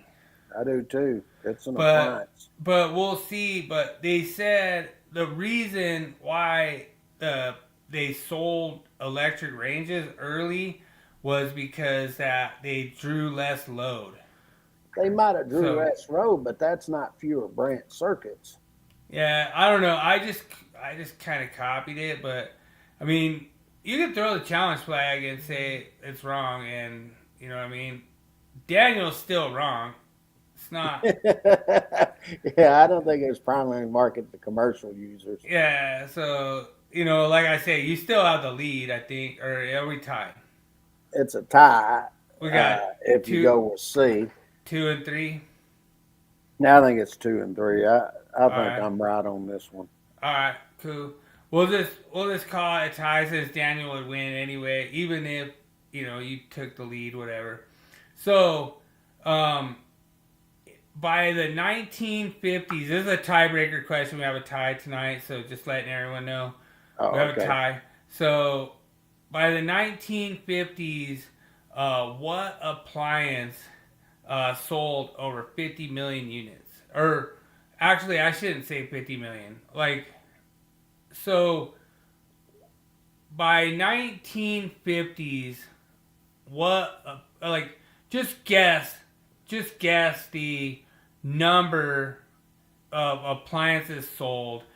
I'm kind of butchering this, but the whole thing is like I'm trying to kind of give you a high number so that you guys go lower, not to go higher. But let's just say it's like a refrigerator. So by the 1950s, how many? I'll just pick an appliance. So by the 1950s, how many refrigerators were sold in the millions? Just a guess, not to exceed a certain amount.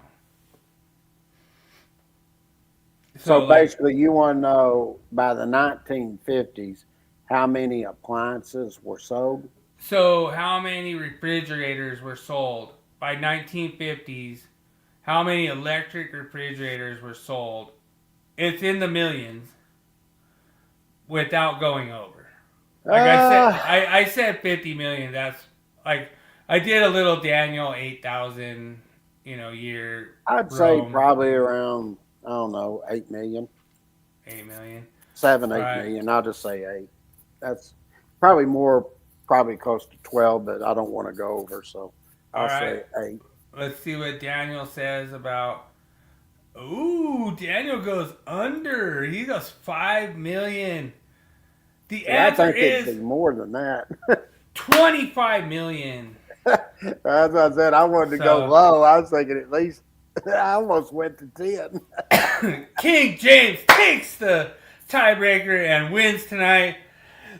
Thanks so much, everyone, for participating. I only got one thing to say.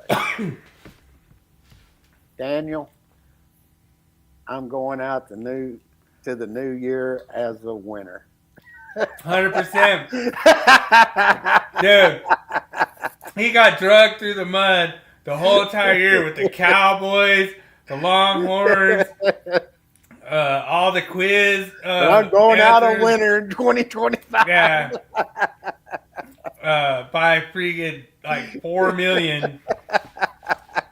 That's funny. No, that's awesome. So much fun. I appreciate everyone coming, join the quiz. So much fun. And like I say, I kind of butchered that tiebreaker. I just didn't really remember it. Like, it's hard because I don't want to send it to King James because then I'd be cheating, so. Yeah. So I don't send it to him. I do the tiebreaker in my head, but. I'm telling you, I'm so freaking busy with so many other things. I get something, boom, boom, boom, throw it in, go. And download, get it over. Boom, boom, boom, get this and done. A lot of people realize it takes me an hour and a half to 2 hours to get every show ready. Yeah. And that doesn't include once I get it over and I got to put all the information in, get it ready to post over here, set it up for this one on the viral dashboard, get it over here, set it there. By the time I'm done, it's a 2.5 hour process just to get everything completely Dude, done. not even to like figure in all the time I have to iron my Carhartts to like look like a professional too. That's right. You know what I mean? Gotta look the part. Yeah, dude. I mean, I have to do that. But and we have Wall the shame. wall of shame. Did you see both of them? Yeah, I think I did both of them, or I did one of them. I think I did. Okay. Yeah, that's cool. I just figured you could take your pick, but I appreciate it. That's cool. Yeah, I think you commented one, but I did for the meme of the week. I actually did both of them. Okay. The one that I had for the meme of the week that I'm doing now. So Okay. Cool. all right, here we go. Shame. Shame. Shame. Shame. Shame. Shame. Shame. Shame. Shame. Shame.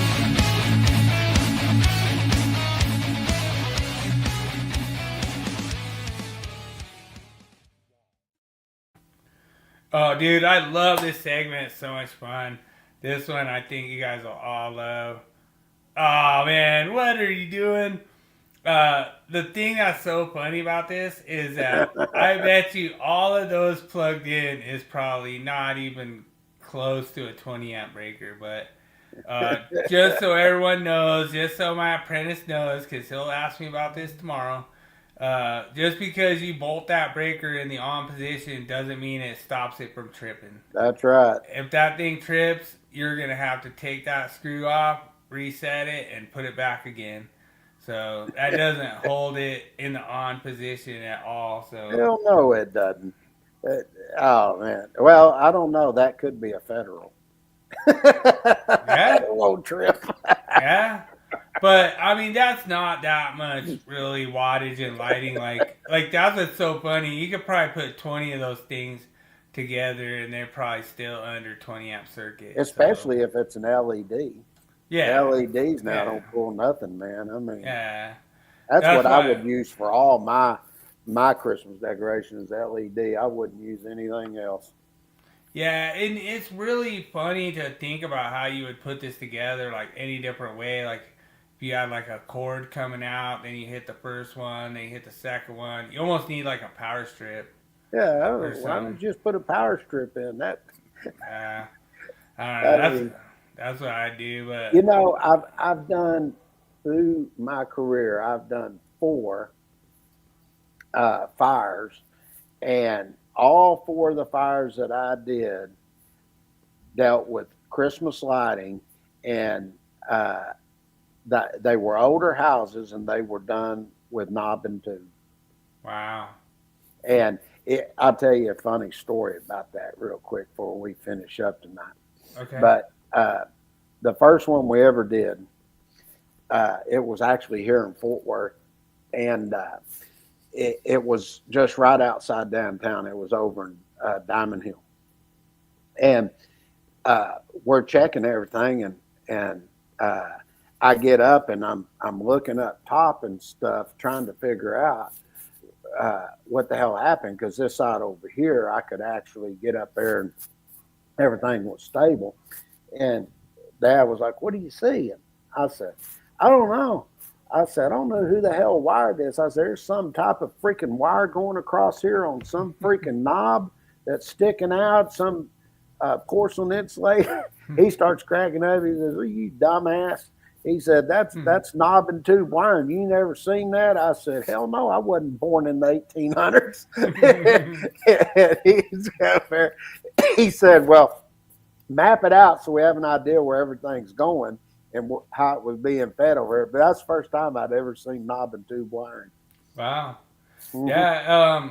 It actually wasn't too bad of a thing, but like it was funny because I remember one of my friends, like when we were like real young, probably like in like junior high or something, and they'd like climb up in their attic and they'd take like silverware and they'd throw it on the knob. stuff, yeah, on the knob and tube and get it to arc and stuff, Oh yeah. and and like they're sitting there telling me about that. I was like, I don't think that's right. I'm in junior high. I'm like a kid, and I'm like, I don't think you're supposed to do that, But they, oh yeah, we do it all the time, and it's pretty cool. And I could imagine that if they stick, and it trips the breaker, but if it was an FPE, it might just melt the fork in half, Like I don't know, but. That was the first time I ever really heard about it, but I still didn't really know what it was as an electrician. And a lot of people think that knob and tube's like not legal, you can't install it and stuff like that. So it was actually considered probably one of the safest wiring methods ever. True. And I agree with that. it's something to see when you see it the first time. But that just blew me away because I'd never seen that before. I was like, I don't know who the hell wired this. I don't know what the hell they're doing. Well, you have to understand that it's usually in like a concealed location where the knob and tube's at. So it's not like it's in like a area where people are going. It's not like in an access or anything like that. And so that's where it's considered safe because it's in like a concealed void, Yeah, what's interesting, I should have known because out there on the panel board, they had the panel board out there and they had the screw-in fuses. That was the old panel boards in there, and I was like, man, I mean, that was an old installation, but that's good for you to get out and you get to see things like that. They're like Jeremy setting up in his elitist office, trying to tell everybody what to do, and he's never been out and actually seen it in the field. 100%. Dude, I tell you what, I'm so happy. Just pull up that 50,000 graphic again. Can you pull up the 50,000? Hold on a minute. I'm gonna have to upload it. Let me make sure I didn't. I think I got it. Let me look. We want to just do one little last shout out to the 50K. Yep, I've got it. Just let it load up. Also, give a shout out to over on our Rumble. 15 people over there. Appreciate it. Wow. Yeah. We've had 4 or 5 on here the whole time, and it just keeps growing. For those on Rumble, if you want to check us out there, you can check us YouTube. You can go over, visit some of our groups, like the one we're about to show you on the Facebook group. It's a electrical code discussion for awesome electricians. And you're all awesome. You're all awesome, unless you're not. And so you're not. Bill, since he didn't show up early tonight, he was out screwing around. Here's the video, quick video I did. Shout out to the 50,000 for the electrical code discussion for awesome electricians.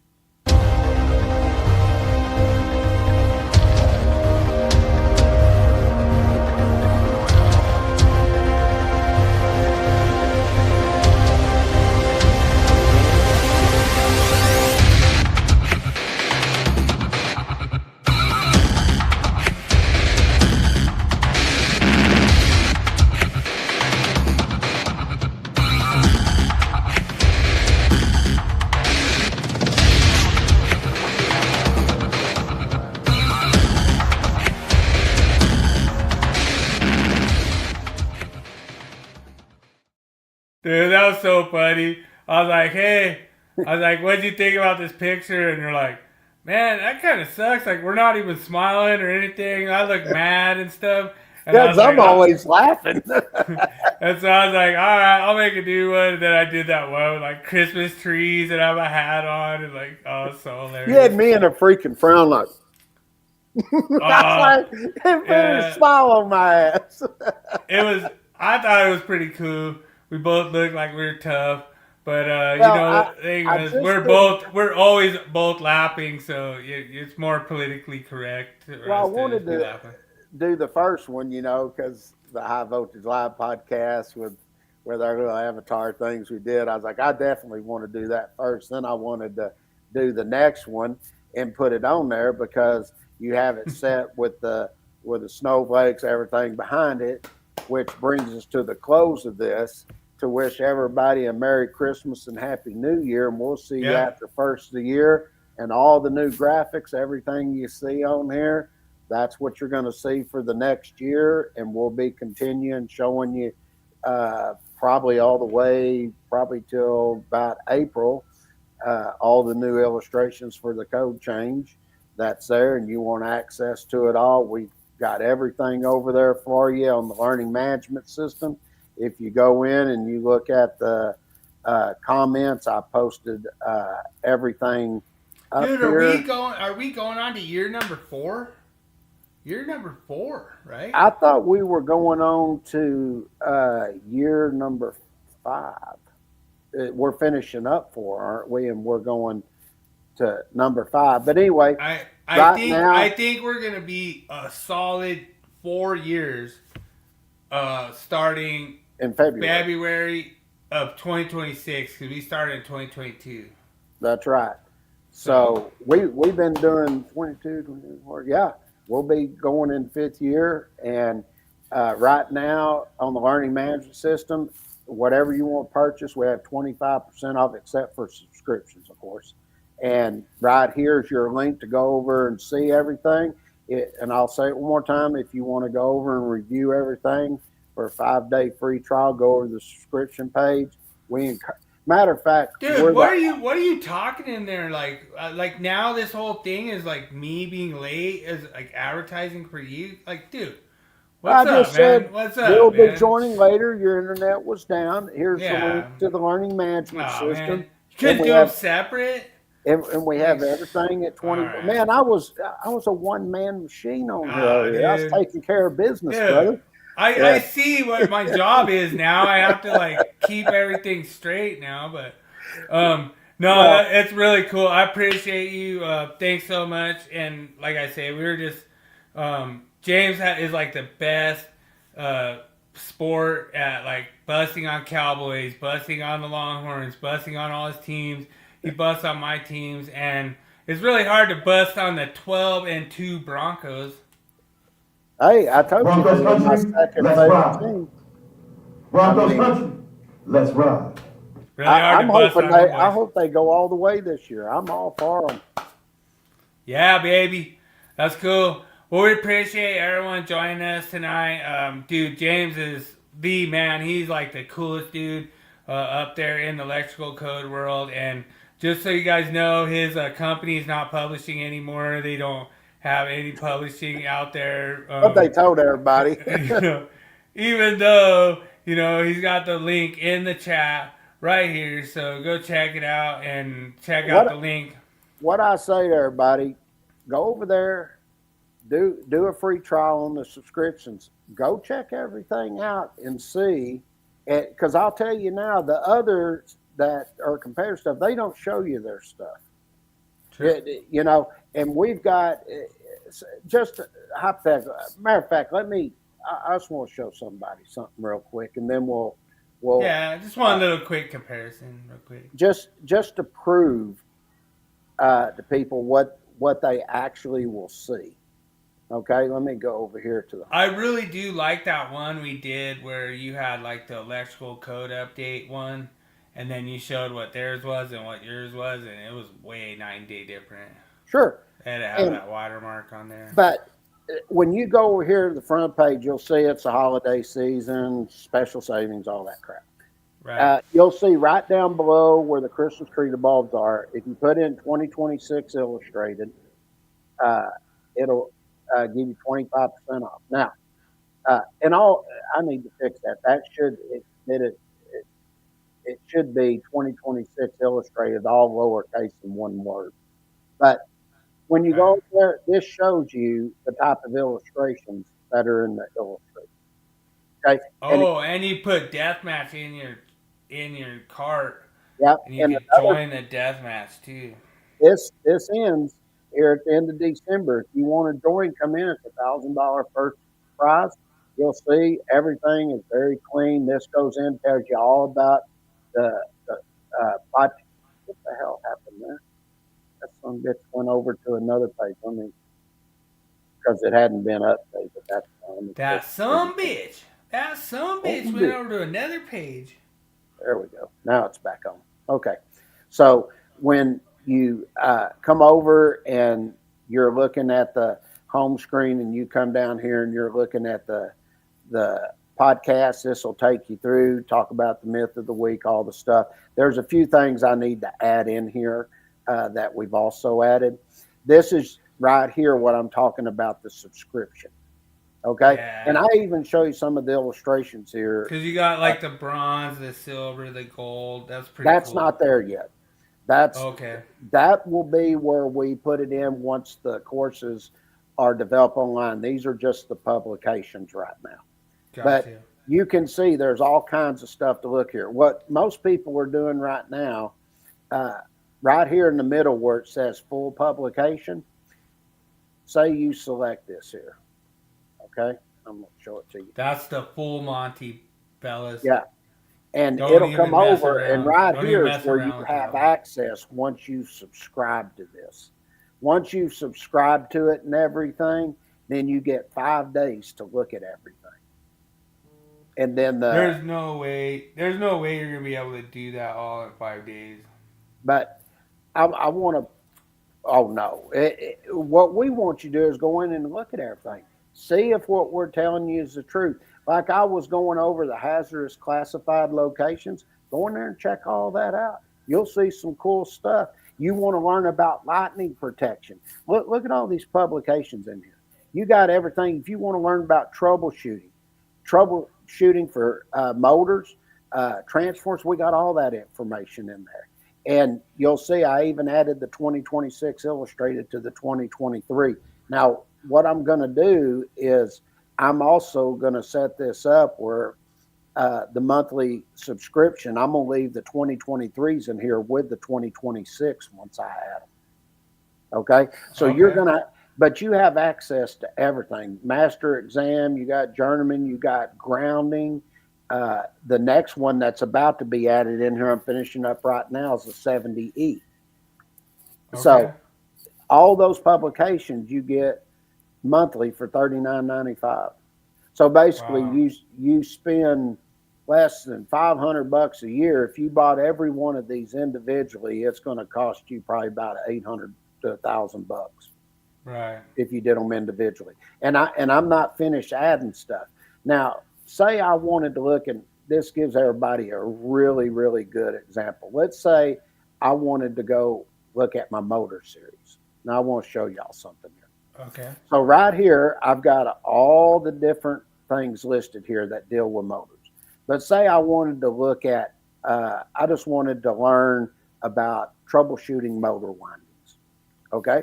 So Okay. it's $24.95, which is 25% off right now. But if you come over here and you look at this, and I'm doing some updates on this right now, and I'll show you that here in just a minute. But we even show you, these are the type of illustrations you're going to see in there. Well, and I was telling my apprentice today, like when you're able to like read your meter on like these readings and stuff, like it makes you a way better electrician. Sure it Because you're does. able to go into like the customer and be like, hey, you got some swapped contacts on your motor, you know, something's wrong here, and you're able to read your meter and be like, this is what's wrong. Sure. And they're like, hey, this ain't working, and you're like, this is why. Because I went and I read my meter and it says this, and this is why it's not working, and that makes you more valuable of an electrician, in my Sure. opinion. And to give you an example, to show you that we're getting everything ready. So let's say I'm going to look at generators NEC. But if you look here, these will be the new icons and everything that'll be coming out. We're already set up for the 2026, getting Nice. ready for it. So if I wanted to look at this generators in the NEC, this is what the new layout design, everything's looking like.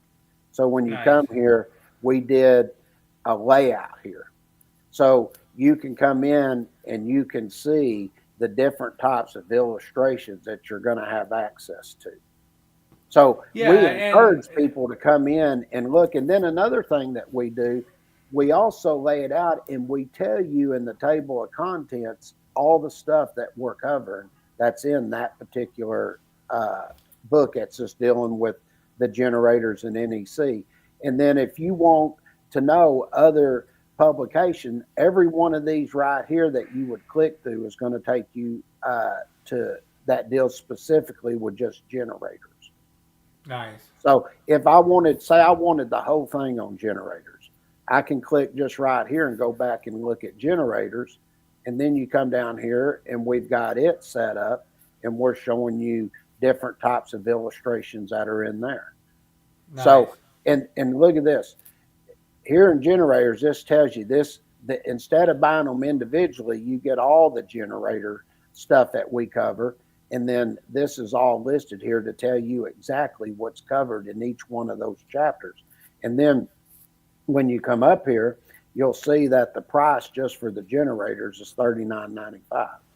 So it's a little less than buying them all individually. Yeah, that's a good price. And then one other thing I want to show, since we're here, right here, as y'all will see, I've done a lot of work here and there's more coming. But these are showing you in the blog that we've put together here. You can come in, I'll have an illustration of the week. I've got articles of the week. So just say I wanted to look at grounding metal fences for substations. Or we'll just go down, we'll load more, just load more, see what's in here. Mm-hmm. So you got metallic water pipe and structural metal connections. We have radial grounding. We have installing using concrete encased electrodes. So let's take a look at that one. I'll just load it up. Okay. So you have it set here. We put it, and matter of fact, we even tell you where this come from if you want further information and to go in depth on this. But we come in, we set it up, we write it up for you and everything, tell you the things to look at, and then we show you an illustration of what it's going to look like inside the publication. And you can see all the sections and everything and the references that go into this. Nice. So yeah, dude, I love it. Like, honestly, it's really cool, man. Well, you know what I like you know what it's almost as cool as? What's that? Broncos country, let's ride. Broncos country, let's ride. Well, one of the things I like to say, you know, I like to provide a lot of different types of information and everything, but more importantly, I want you to be able to go in and see what you're purchasing before you buy it. So if you want a full publication, say on journeyman or masters, like I had two guys that actually sent me messages and told me the reason they were studying for their masters, they ended up purchasing the master publication because they were able to go in and see what was in the book and everything. And after they reviewed it and everything, they went ahead and purchased it because they were like, this will get me through what I need to know. Yeah. And that's what I tell everybody. Just go on and review it. We encourage you to compare with the competition. The thing I love about the Stall Cut publications is it provides confidence. Like, you know that you're getting the right answer. And like all the other guys, all they do is just call you up and go, what, you know? Yeah. Or, you know, they just try to be like, I got a whiteboard that's better than you, and, you know, all this kind of stuff. So, it's really awesome. It looks like we had so many people pop in here. It's so cool. I love having this much participation. This is one of our bigger episodes, and we will see you probably next year. So, yeah, we'll see you next year. Yeah. And I guess that would be, let me look at the date here. I guess it'd be the 8th. Well, you have the first... I don't see as good as I used to. Yeah, you're right. Yeah, it'll be the 8th. So we'll see everybody on the 8th. All right. When we come back. Sounds good. I'll try to reach out to you, Chad German, see if you want to be on for the 8th. It'll be after the holidays. Maybe he's got baby mama Yeah, everybody's know. busy during the holidays. Yeah. And with that said, wish everybody a Merry Christmas and a Happy New Year.